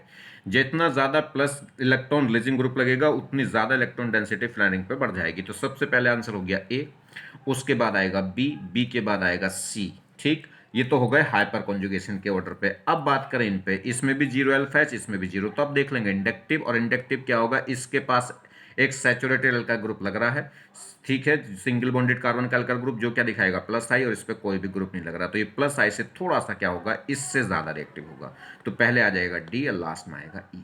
क्लियर होगी बात। तो फोर एल्काइल ग्रुप, तो एल्काइल ग्रुप अगर लगा है तो मीजोमेरिक तो उसमें चलेगा नहीं, मीजोमेरिक तो उसमें होगा नहीं, तो फिर क्या देखेंगे, तो एक्टिविटी जो पावर होगी किसके लिए, इलेक्ट्रोफिलिक सब्स्टिट्यूशन रिएक्शन के लिए या टूवर्ड्स द इलेक्ट्रोफाइल, तो वो क्या होगा, डायरेक्टली प्रोपोर्शनल होगा प्लस एच। और प्लस एच किस पे डिपेंड करेगा, नंबर ऑफ एल्फा एच, जितने ज्यादा एल्फा एच होंगे उतने ज्यादा प्लस एच होगा, उतनी ज्यादा क्या होगी, एक्टिविटी पावर हो जाएगी किसके लिए, इलेक्ट्रोफाइल सब्स्टिट्यूशन के लिए। और जब हाइपर कॉन्जुगेशन सेम हो जाए तो फिर क्या चेक करेंगे, व्हेन अल्फा एच क्या हो जाए सेम, तब क्या चेक करेंगे, एक्टिविटी पावर किस पे डिपेंड कर जाएगी, इंडक्टिव इफेक्ट पे, जितना ज्यादा प्लस आई उतना ज्यादा क्या होगा, एक्टिवेटिंग पावर। क्लियर। नेक्स्ट। तो देखिए अगर हम बात करें rate of electrophilic substitution, electrophilic substitution के रेट की बात करें तो वो डायरेक्टली प्रोपोर्शनल होगा electron donating electron density in the phenyl ring. Phenyl ring पे जितनी ज्यादा इलेक्ट्रॉन डेंसिटी होगी उतनी ज्यादा इलेक्ट्रोफिलिक सब्स्टिट्यूशन होगी। अब इलेक्ट्रॉन डेंसिटी फिनाइल रिंग पे कौन बढ़ाएगा, जो भी इलेक्ट्रॉन रिलीजिंग ग्रुप होंगे। इलेक्ट्रॉन रिलीजिंग ग्रुप कौन होते हैं, प्लस वाले, और प्लस में भी सबसे स्ट्रॉन्ग प्लस किसका होगा, मीजोमेरिक का, उसके बाद हाइपर कॉन्जुगेशन का, उसके बाद इंडक्टिव का। तो सबसे ज्यादा पहले तो क्या होगा, सबसे पहले होगा प्लस एम, उसके बाद होगा प्लस एच, उसके बाद होगा प्लस आई। ठीक है। तो जो रेट ऑफ इलेक्ट्रोफिलिक सब्स्टिट्यूशन है वो डायरेक्टली प्रोपोर्शनल होगी electron density in the phenyl ring, और फिनाइल रिंग पे जो इलेक्ट्रॉन डेंसिटी है वो डायरेक्टली प्रोपोर्शनल होगी किसके, पहले प्लस एम के, जब प्लस एम सेम हो जाए तो उसके बाद प्लस एच, और प्लस एच सेम हो जाए तो उसके बाद प्लस आई, और माइनस वालों के क्या हो जाएगी, इनवर्सली। ठीक है। और माइनस वालों के इनवर्सली, और माइनस में माइनस वाले घटाएंगे तो ज्यादा माइनस स्ट्रॉन्ग किसका होगा, एम का, तो इसलिए वो बाद में आएगा, वो ज्यादा डिक्रीज कर देगा। तो उससे पहले कौन आ जाएगा, माइनस एच ज्यादा डिक्रीज कर देगा किससे, आई से, तो पहले कौन आ जाएगा, आई। तो अगर फाइनल ऑर्डर देखें तो order of activity power will be, यह कह सकते हैं रेट ऑफ इलेक्ट्रोफिलिक सब्स्टिट्यूशन। तो सबसे पहले तो प्लस वाले क्या कर देंगे, बढ़ा देंगे, माइनस वाले क्या कर देंगे, घटा देंगे, और जीरो वाला कहाँ जाएगा, बीच में। और प्लस में भी पहले कौन आएगा, हाइपर मीजोमेरिक, तो पहले प्लस एम, उसके बाद प्लस एच, उसके बाद प्लस आई, उसके बाद जीरो। फिर देखेंगे नेगेटिव में, नेगेटिव वाले घटाएंगे, तो जो नेगेटिव वाले घटाएंगे तो जो स्ट्रॉन्ग इफेक्ट है, माइनस स्ट्रॉन्ग इफेक्ट है वो बाद में आएगा, जो वीक माइनस है वो पहले आ जाएगा। तो माइनस आई घटाएगा, मगर माइनस आई से भी ज्यादा कौन घटाएगा, माइनस एच, और माइनस एच से भी ज्यादा डिक्रीज कर देगा कौन, माइनस एम। ठीक है। तो ये एक्टिवेटिंग रेट थे, तो एक्टिवेटिंग रेट ये बढ़ाएंगे, और ये डीएक्टिवेटिंग रेट है, ये क्या करेंगे, एक्टिवेटिंग रेट को घटा देंगे। आगे बात समझ में नहीं। तो पहले प्लस वाले, बीच फिर माइनस वाले, और बीच में जीरो वाले। प्लस वालों में जिसका स्ट्रॉन्ग इफेक्ट वाले हैं वो पहले आएंगे, और बीक इफेक्ट वाले बाद में आएंगे। और डीएक्टिवेटिंग के केस में, यानी कि माइनस के केस में, जो बीक वाले हैं वो पहले आएंगे, जो स्ट्रॉन्ग वाले हैं वो माइनस बाद में पहुंच जाएंगे, क्योंकि वो ज्यादा डिक्रीज कर देंगे। तो देखिए क्वेश्चन देखें, ये कह रहा है arrange the following alkyl group in order of electron releasing nature. ये कह रहा है अरेंज करना है, arrange the following alkyl group in the order of electron releasing nature. Electron releasing nature में अरेंज करना है कुछ एल्काइल ग्रुप को। कौन से एल्काइल ग्रुप हैं, ये रहा। When they are attach to the phenyl ring, जब वे फिनाइल रिंग पर अटैच हो तब की कहानी बतानी है उनकी। दूसरा, when they are attach to the unsaturated system, जब वो किसी अनसैचुरेटेड सिस्टम से अटैच होने के डबल बॉन्डेड कार्बन से। when they are attached in the electron carrying positive charge, मतलब ये क्या हो जाए, यानी कि इलेक्ट्रॉन किसी कार्बोकैटायन से जुड़ जाए तब। when they are attached to the carbon carrying negative charge, ये अनपेयर्ड इलेक्ट्रॉन, ठीक है, जब वो क्या हो जाए, किसी अनपेयर्ड इलेक्ट्रॉन मतलब फ्री रेडिकल्स, तो कार्बन कैरिंग पॉजिटिव चार्ज से जुड़ जाएं, जब वो फिनाइल रिंग से जुड़ जाएं तब उनकी इलेक्ट्रॉन क्या होगी, तब उनकी इलेक्ट्रॉन रिलीजिंग नेचर बतानी है। जब वो किसी डबल बॉन्डेड सिस्टम से जुड़ जाएं, यानी कि अनसैचुरेट से, जब वो किसी कार्बन कैटायन से जुड़ जाएं, जब वो किसी कार्बन फेडिकल से जुड़ जाएं। दूसरा कह रहा है when they are attach to the carbon carrying negative charge, मतलब वो किसी कार्बन एनायन से जुड़ जाएं। तो लास्ट है according to the inductive effect when they are attach to the unsaturated system, और ये कह सकते हैं फिनाइल रिंग। मतलब सिर्फ इंडक्टिव इफेक्ट का रीजन बताना है कि इंडक्टिव इफेक्ट प्लस आई किस में ज्यादा होगा, वहां तो सब ओवरऑल देखना है, यहाँ सिर्फ इंडक्टिव वाले केस में बताना है। चलिए खैर, कौन से अल्काइल ग्रुप है जिनमें कंपेयर करना, वो ये है मिथाइल, इथाइल, ये आइसोप्रोपाइल और ये क्या है, टर्सरी ब्यूटाइल। ये चार ग्रुप हैं। इन एल्काइल ग्रुप को बारी बारी से हम क्या करें, इन सिचुएशन में जोड़ें तो इनका इलेक्ट्रॉन रिलीजिंग इफेक्ट बताना है किसका ज़्यादा होगा। अगर मैं बात कर लूँ तो इस एल्काइल ग्रुप पे कितना एल्फा होगा, ये अल्फा ही कार्बन कहलाएगा, क्योंकि जिस भी ग्रुप से जुड़ेगा उसका पहला कार्बन अल्फा होगा। तो इस पे 3 अल्फा होंगे, देखिए इस पे 2 अल्फा होंगे, इस पे 1 अल्फा होगा और इस पे कोई भी अल्फा नहीं होगा। फिलहाल बात कर लें पहली। वो कह रहा है जब इसे क्या करें, इन एल्काइल ग्रुप को किस पे जोड़ दें, किसी फिनाइल रिंग से, मतलब इस टाइप से बेंजीन पे क्या जोड़ दें, ये आर। अब ये जो आर है, ये जो एल्काइल ग्रुप होगा, बेंजीन पे जब भी एल्काइल ग्रुप जुड़ता है तो वो दो इफेक्ट दिखाएगा, मीजोमेरिक तो दिखाएगा नहीं, सिर्फ क्या दिखाएगा, हाइपर कॉन्जुगेशन और इंडक्टिव। हाइपर भी प्लस और इंडक्टिव भी प्लस। मगर प्लस में अगर ओवरऑल देखूं तो किसका प्लस ज्यादा होता है, हाइपर कॉन्जुगेशन का प्लस ज्यादा होता है इंडक्टिव से। तो ओवरऑल बस किसको कंसीडर कर लेंगे, हाइपर कॉन्जुगेशन को ही कंसीडर कर लेंगे। चलिए, तो हाइपर कॉन्जुगेशन अब किसका ज्यादा होगा, जिसमें अल्फा ज्यादा होंगे, प्लस एच डायरेक्टली प्रोपोर्शनल करेगा नंबर ऑफ अल्फा कार्बन। जिसमें अल्फा कार्बन ज्यादा उसका प्लस एच क्या हो जाएगा, ज्यादा। तो इससे ज्यादा प्लस एच तो होगा इसका, क्योंकि इसमें 0 अल्फा एच था, इसमें 1 अल्फा एच है। इससे ज्यादा होगा इसमें क्योंकि 2 अल्फा एच, और इससे भी ज्यादा इसमें। अगर इंडक्टिव की बात करते तो उल्टा हो जाता है, इससे ज्यादा प्लस आई इसका, इससे ज्यादा प्लस आई इसका, इससे ज्यादा प्लस आई इसका। मगर इलेक्ट्रॉन रिलीजिंग ग्रुप की बात कर रहा है। इलेक्ट्रॉन रिलीजिंग ग्रुप किस, इलेक्ट्रॉन रिलीजिंग ग्रुप का मतलब प्लस इफेक्ट की बात, और प्लस इफेक्ट आई से ज्यादा किसका होगा, हाइपर कॉन्जुगेशन का। तो इसलिए किसको कंसीडर करेंगे, हाइपर कॉन्जुगेशन को। जो स्ट्रॉन्ग इफेक्ट है सिर्फ उसको कंसीडर करेंगे, और स्ट्रॉन्ग इफेक्ट के अकॉर्डिंग क्या होगा, स्ट्रॉन्ग इफेक्ट कौन है, हाइपर कॉन्जुगेशन, और हाइपर कॉन्जुगेशन उसमें ज्यादा होगा जिसमें नंबर ऑफ अल्फा ज्यादा होंगे। तो सबसे ज्यादा इलेक्ट्रॉन रिलीजिंग ग्रुप कौन होगी, अगर जब इसको इन चारों को हम क्या जोड़ेंगे, फिनाइल रिंग पे जोड़ेंगे, तो सबसे ज्यादा इलेक्ट्रॉन रिलीजिंग ग्रुप कौन होगा, डी से ज्यादा होगा सी, सी से ज्यादा होगा बी, और बी से ज्यादा होगा ए। अब वो कह रहा है किसी अनसैचुरेटेड सिस्टम से जोड़ दें। तो अनसैचुरेटेड सिस्टम से जोड़ दूं तब भी ये क्या होगा, देखिए डबल बॉन्डेड कार्बन से जुड़ गया, तो यहां भी तो वही बात थी, डबल बॉन्डेड कार्बन ही तो है एक तरीके से फिनाइल। तो ये क्या दिखाएगा, एल्काइल ग्रुप, यहां भी क्या दिखाएगा, प्लस एच और प्लस आई। ठीक, प्लस एच और प्लस आई, और प्लस एच और प्लस आई में स्ट्रॉन्ग कौन होगा, प्लस एच। तो बस किसकी बात चलेगी, प्लस एच की, क्योंकि यही स्ट्रॉन्ग पावर है। और प्लस एच की बात चलेगी तो प्लस एच के कारण जिसमें जिसमें ज्यादा अल्फा एच होंगे उसी का प्लस एच ज्यादा होगा, तो वही इलेक्ट्रॉन रिलीजिंग ग्रुप ज्यादा होगा। तो सेम कहानी हो गई, इसमें भी ए सबसे ज्यादा होगा, बी और कम, डी और कम, और सी और कम, और डी और भी कम। नेक्स्ट, जब हम इस एल्काइल ग्रुप को किससे जोड़ दें, किसी कार्बन कैटायन से। तो कार्बन कैटायन क्या है, sp2 हाइब्रिडाइज है, और sp2 हाइब्रिडाइज है तो इसमें हाइपर कॉन्जुगेशन चल सकता है। देखिए एल्काइल ग्रुप मेसोमेरिक तो कभी दिखाने वाला है ही नहीं, क्योंकि उसमें ना तो कोई डबल बॉन्ड है, ना कोई नेगेटिव चार्ज है, ना कोई लोन पेयर है। तो हाइपर कॉन्जुगेशन दिखा सकता है या इंडक्टिव दिखा सकता है। अब ये कार्बन कैटायन है, तो कार्बन कैटायन पे लगने वाला carbon cation hyper conjugation show करता है, बिल्कुल शो करता है। हाइपर कॉन्जुगेशन कौन कौन शो करते हैं, जिनकी स्टेबिलिटी sp2 हो, और sp2 किस में होती है, तो डबल बॉन्डेड कार्बन में, या कार्बन कैटायन में, या कार्बन फ्री रेडिकल में। कार्बन एनायन के केस में हाइब्रिडेशन क्या हो जाती है, sp3, तो वहां पे हाइपर कॉन्जुगेशन नहीं चलता। तो कार्बन कैटायन में क्या चलेगा, हाइपर कॉन्जुगेशन। तो इसका मतलब प्लस एच और प्लस आई, आई प्लस आई तो चलेगा, उसमें तो कोई दिक्कत ही नहीं है। मगर इन दोनों प्लस में से ज्यादा स्ट्रॉन्ग प्लस होता किसका, एच का। तो ओवरऑल क्या देख लेंगे, इस एल्काइल ग्रुप का ओवरऑल एच देख लेंगे। तो एच किसका ज्यादा था, ए का ज्यादा था। उसमें 3 अल्फा थे, इसमें 2, इसमें 1, और इसमें 0, क्योंकि ये मिथाइल था, ये इथाइल था, ये क्या था, आइसोप्रोपाइल, और ये क्या था, टर्सरी ब्यूटाइल। फ्रेडिकल में भी सेम कहानी, फ्रेडिकल पे जब ये अल्काइल ग्रुप लगा देंगे तो ये भी क्या दिखाएगा, हाइपर कॉन्जुगेशन, और प्लस हाइपर कॉन्जुगेशन तो प्लस एच, और साथ में इंडक्टिव तो दिखाएगा ही। मगर इन दोनों में ज्यादा प्लस होता किसका, हाइपर कॉन्जुगेशन का। तो हाइपर कॉन्जुगेशन ऑर्डर देख लेंगे किसका, इस अल्काइल ग्रुप का। तो ये मिथाइल था, इथाइल था, प्रोपाइल था, ब्यूटाइल था, इसमें 3 अल्फा एच, इसमें 2, इसमें 1, इसमें 0। अब ये देखिए कार्बन एनायन पर अगर इस अल्काइल ग्रुप को जोड़ रहे हैं तो कार्बन एनायन में अब हाइपर कॉन्जुगेशन नहीं चलेगा, क्योंकि इसकी हाइब्रिडेशन क्या हो जाएगी, sp3। तो अब सिर्फ क्या चलेगा, इंडक्टिव। तो इसमें डोमिनेटिंग फैक्टर बस इंडक्टिव रह गया। तो इंडक्टिव के according more electron releasing group कौन होगा, जिसका प्लस आई ज्यादा, जिसका प्लस आई ज्यादा होगा वो ही उतना ज्यादा क्या होगा, इलेक्ट्रॉन रिलीजिंग ग्रुप होगा। और प्लस आई किसका ज्यादा होगा, जिसमें फ्री वैलेंट कार्बन पे ज्यादा कार्बन लगे हों। तो ये तो था मिथाइल, इस पे तो फ्री वैलेंट कार्बन पे कोई कार्बन है नहीं, ये है इथाइल। इथाइल पे एक फ्री वैलेंट, पहले कार्बन पे एक कार्बन आगे जुड़ा है।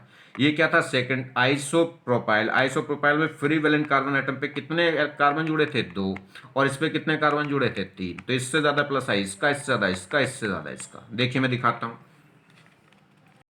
एल्काइल ग्रुप का प्लस आई मैंने यही तो बताया, फ्री वैलेंट कार्बन पे जितने ज्यादा कार्बन जुड़े होंगे उतना प्लस आई ज्यादा होगा। इस फ्री वैलेंट कार्बन पे तो कोई कार्बन है नहीं, इस फ्री वैलेंट कार्बन पे एक कार्बन अटैच है। इस फ्री वैलेंट कार्बन पे कितने कार्बन अटैच हैं, 2। इस फ्री वैलेंट कार्बन पे कितने कार्बन अटैच हैं, 3। तो जितने ज्यादा कार्बन अटैच होंगे फ्री वैलेंट पे उतना ज्यादा क्या होगा, प्लस आई। तो इससे ज्यादा प्लस आई इसका, इससे ज्यादा प्लस आई इसका, और इससे ज्यादा प्लस आई इसका। तो इससे ज्यादा इलेक्ट्रॉन रिलीजिंग ग्रुप ये, इससे ज्यादा इलेक्ट्रॉन रिलीजिंग ग्रुप ये, और इससे ज्यादा इलेक्ट्रॉन रिलीजिंग ग्रुप ये। कब?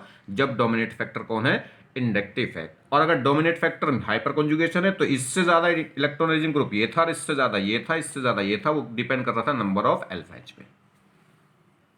तो समझ में आ गई बात। इस केस में क्या हो गया था, इंडक्टिव फैक्ट डोमिनेट हो गया था, क्योंकि हाइपर कॉन्जुगेशन कार्बन आयन में आता नहीं। तो हाइपर कॉन्जुगेशन जिसका ज्यादा प्लस आई होगा वही उतना ज्यादा इलेक्ट्रॉन रिलीजिंग ग्रुप होगा। और प्लस आई मिथाइल से ज्यादा था इथाइल का, इथाइल से ज्यादा था आइसोप्रोपाइल का, और आइसोप्रोपाइल से ज्यादा था टर्सरी ब्यूटाइल का।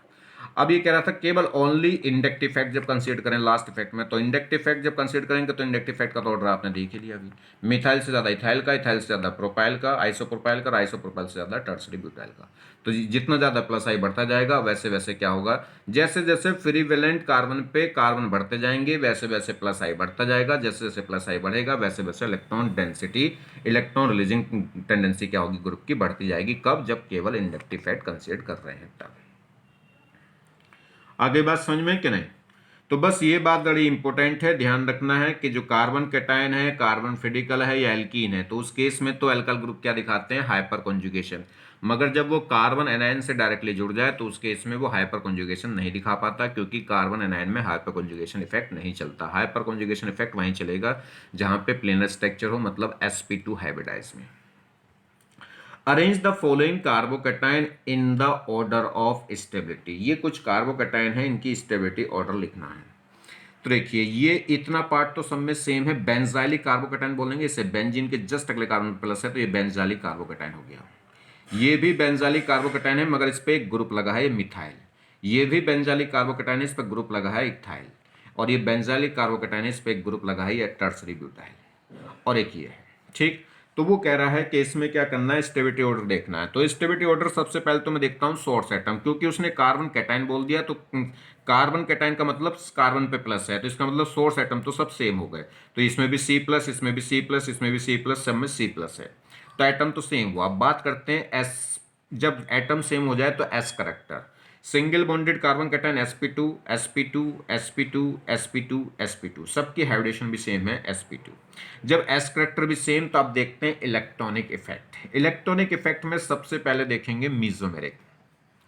अगर ये प्लस है तो प्लस का मतलब इलेक्ट्रॉनों की कमी है, इलेक्ट्रॉनों की कमी है तो ये बेंजीन के पास क्या है, पाई बॉन्ड। और देखिए कॉन्जुगेशन में भी है, चार्ज सिंगल डबल, तो ये तुरंत अपना इलेक्ट्रॉन क्या करेगा, डोनेट। तो इलेक्ट्रॉन अपना उसको डोनेट कर देगा, पाई इलेक्ट्रॉन ब्रेक करके अपने इलेक्ट्रॉन उसको डोनेट करेगा, क्योंकि इस पे क्या है, प्लस। प्लस का मतलब डेफिशिएंसी ऑफ इलेक्ट्रॉन, और इसके पास एक्सेस ऑफ इलेक्ट्रॉन है, किसकी वजह से, पाई बॉन्ड की वजह से। तो ये अपने इलेक्ट्रॉन उसको देगा, तो बेंजीन क्या दिखाएगा, इस कार्बोकैटायन के लिए प्लस एम दिखाएगा। मगर वो तो प्लस एम बेंजीन इस केस में भी दिखाएगी, इस केस की भी, इसकी भी बेंजीन प्लस एम दिखाएगी, इसकी बेंजीन भी प्लस एम दिखाएगी, इसकी बेंजीन भी प्लस एम दिखाएगी। और इसकी बेंजीन प्लस एम नहीं दिखाएगी क्योंकि इसमें बेंजीन है ही नहीं। आगे बात समझ में नहीं, इसकी बेंजीन इस, तो देखिए अब इसमें मिजोमेरिक बेंजीन इसके पास है ही नहीं, तो इसके पास बेंजीन नहीं है तो वो प्लस एम दिखाई नहीं पाएगी। तो अगर हम बात करें प्लस एम, तो ये सब प्लस एम से बेंजीन क्या दिखा रहे हैं, इनके लिए प्लस एम, और ये प्लस एम क्या कर रहे हैं, इन सबको स्टेबल कर रहे हैं, क्योंकि प्लस वाले प्लस को क्या करते हैं, स्टेबल। तो अगर हम प्लस एम से कंपेयर करें तो क्या होगा, इस फिफ्थ के केस में बेंजीन का प्लस एम नहीं है, तो ये सबसे कम हो जाएगा, बाकी सब में क्या आएगा, प्लस एम। तो प्लस हमने कंपेयर कर दिया कि ई सबसे क्या हो जाएगा, लेस स्टेबल, और ए बी सी डी क्या होंगे, मोर स्टेबल, किससे, ई से। अब बाकी और कंपेयर नहीं हो रहा, अब बाकी जब मिजोमेरिक से और कुछ कंपेयर नहीं हो रहा, तब देखते हैं हाइपर कॉन्जुगेशन। अब क्या ले आएंगे, एच इफेक्ट। इस फिनाइल रिंग पे कोई ग्रुप नहीं लग रहा, इस फिनाइल रिंग पे एक ये CH3 लग रही, देखिए मिथाइल। तो इसमें क्या होगा, इसको मैं पूरी बेंजीन रिंग को ग्रुप मानूंगा, तो इससे जस्ट अगला कार्बन होगा अल्फा कार्बन, और इस अल्फा पे कितने एच होंगे, 3H होंगे। तो इसके पास कितने अल्फा एच हैं, 3। इसमें देखूं तो ये पूरा ग्रुप होगा, इससे जस्ट अगला अगर मैं कार्बन देखूं तो ये होगा CH2 और ये होगा CH3। तो पहला अल्फा कार्बन तो ये होगा CH2, और ये तो अगला बीटा हो जाएगा, इसकी हमें जरूरत नहीं है। तो इस पे ये अल्फा कार्बन है, और इस अल्फा कार्बन पे कितने अल्फा एच होंगे, 2, क्योंकि ये क्या है, CH2। तो यहां से अल्फा एच कितना आ गया, 2।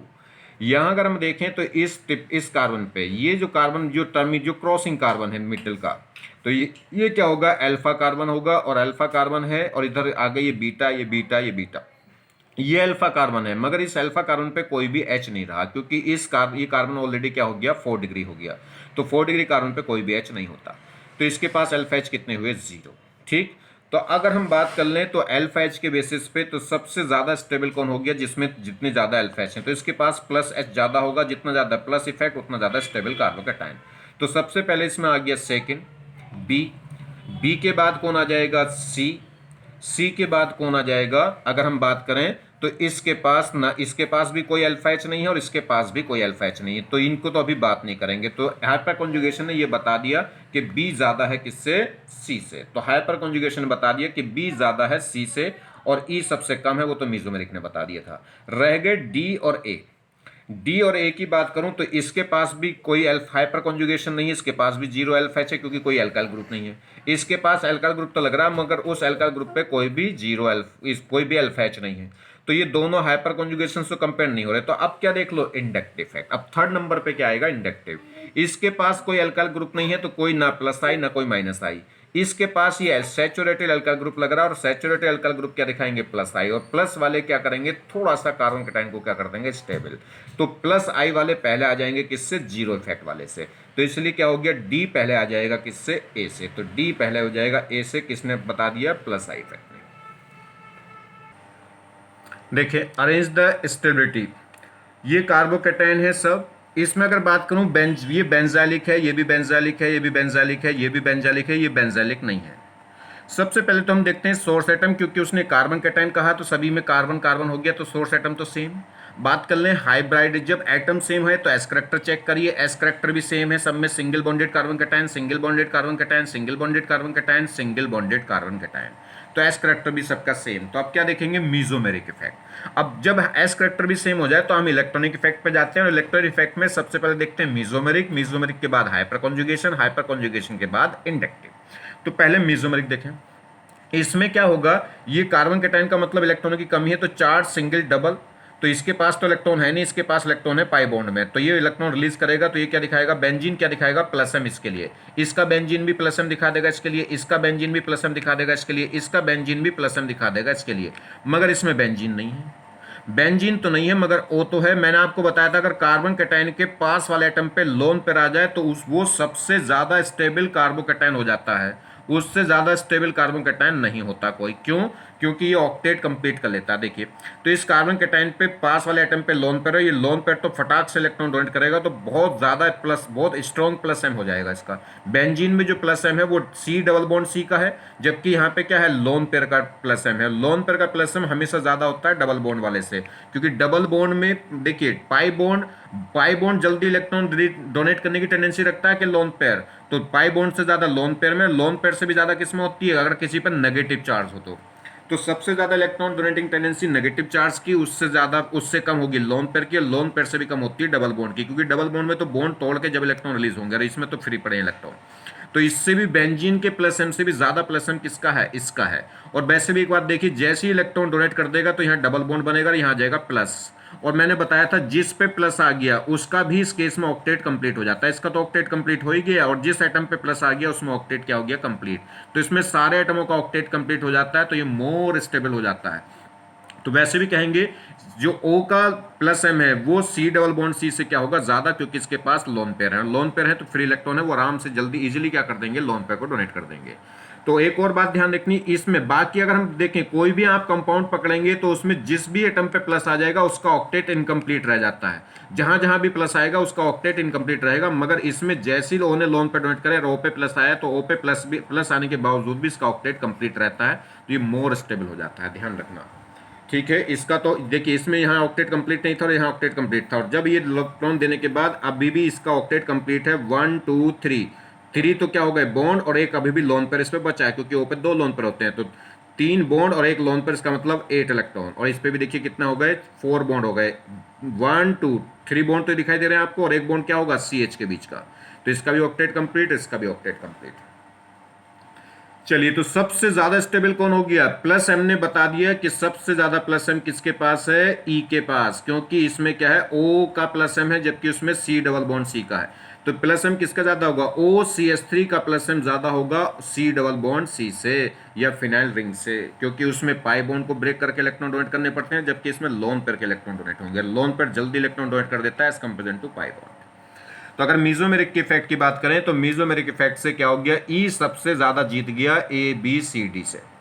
अब बात करें, जब मीजोमेरिक की बात खत्म हुई, मीजोमेरिक ने तो इतना बता दिया कि ई ज्यादा स्टेबल होगा ए बी सी डी से। तो अब बात करें हाइपर कॉन्जुगेशन।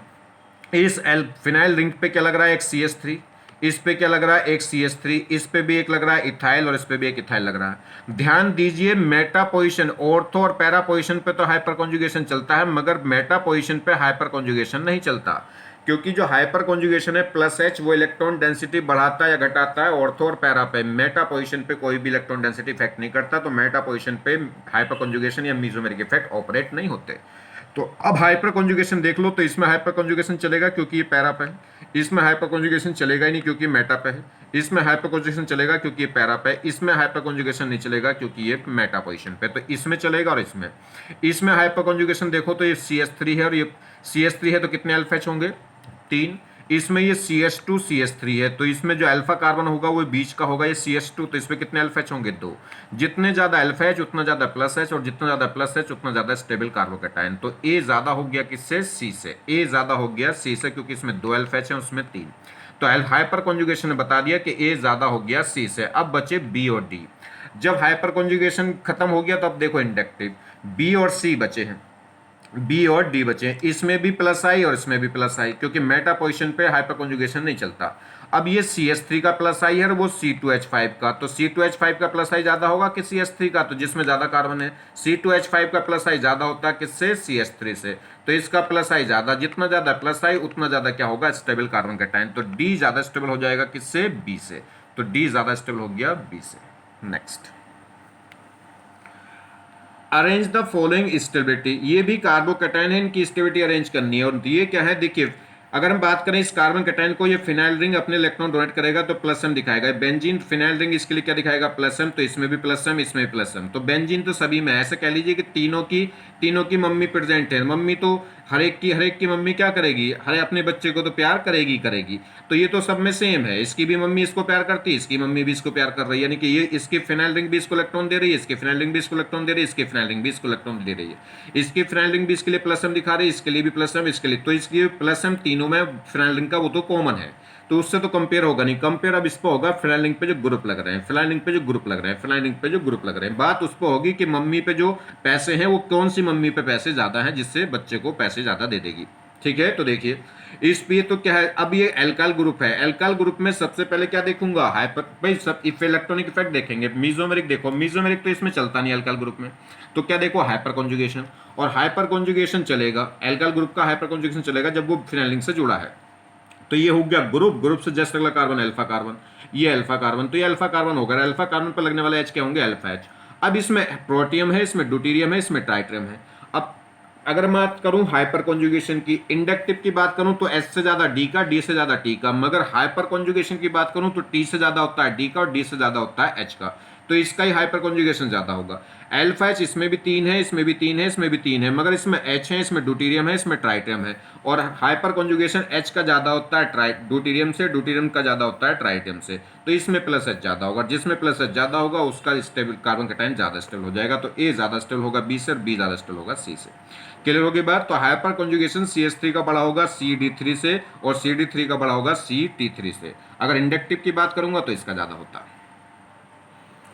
देखिए अरेंज फॉर द स्टेबिलिटी, अब इन कार्बन कैटायन की स्टेबिलिटी अरेंज करनी है, तो ये इतना पार्ट तो बिनाइल, देखिए फिनाइल वाला बेंजीन तो हर एक के लिए +M दिखाएगा ही, वो तो सब में कॉमन है, तो इसको तो आप कंपेयर करेंगे नहीं, क्योंकि इससे तो कुछ कंपैरिजन होगा नहीं स्टेबिलिटी ऑर्डर में। तो कंपैरिजन किससे होगा, ये जो ग्रुप लगे हैं।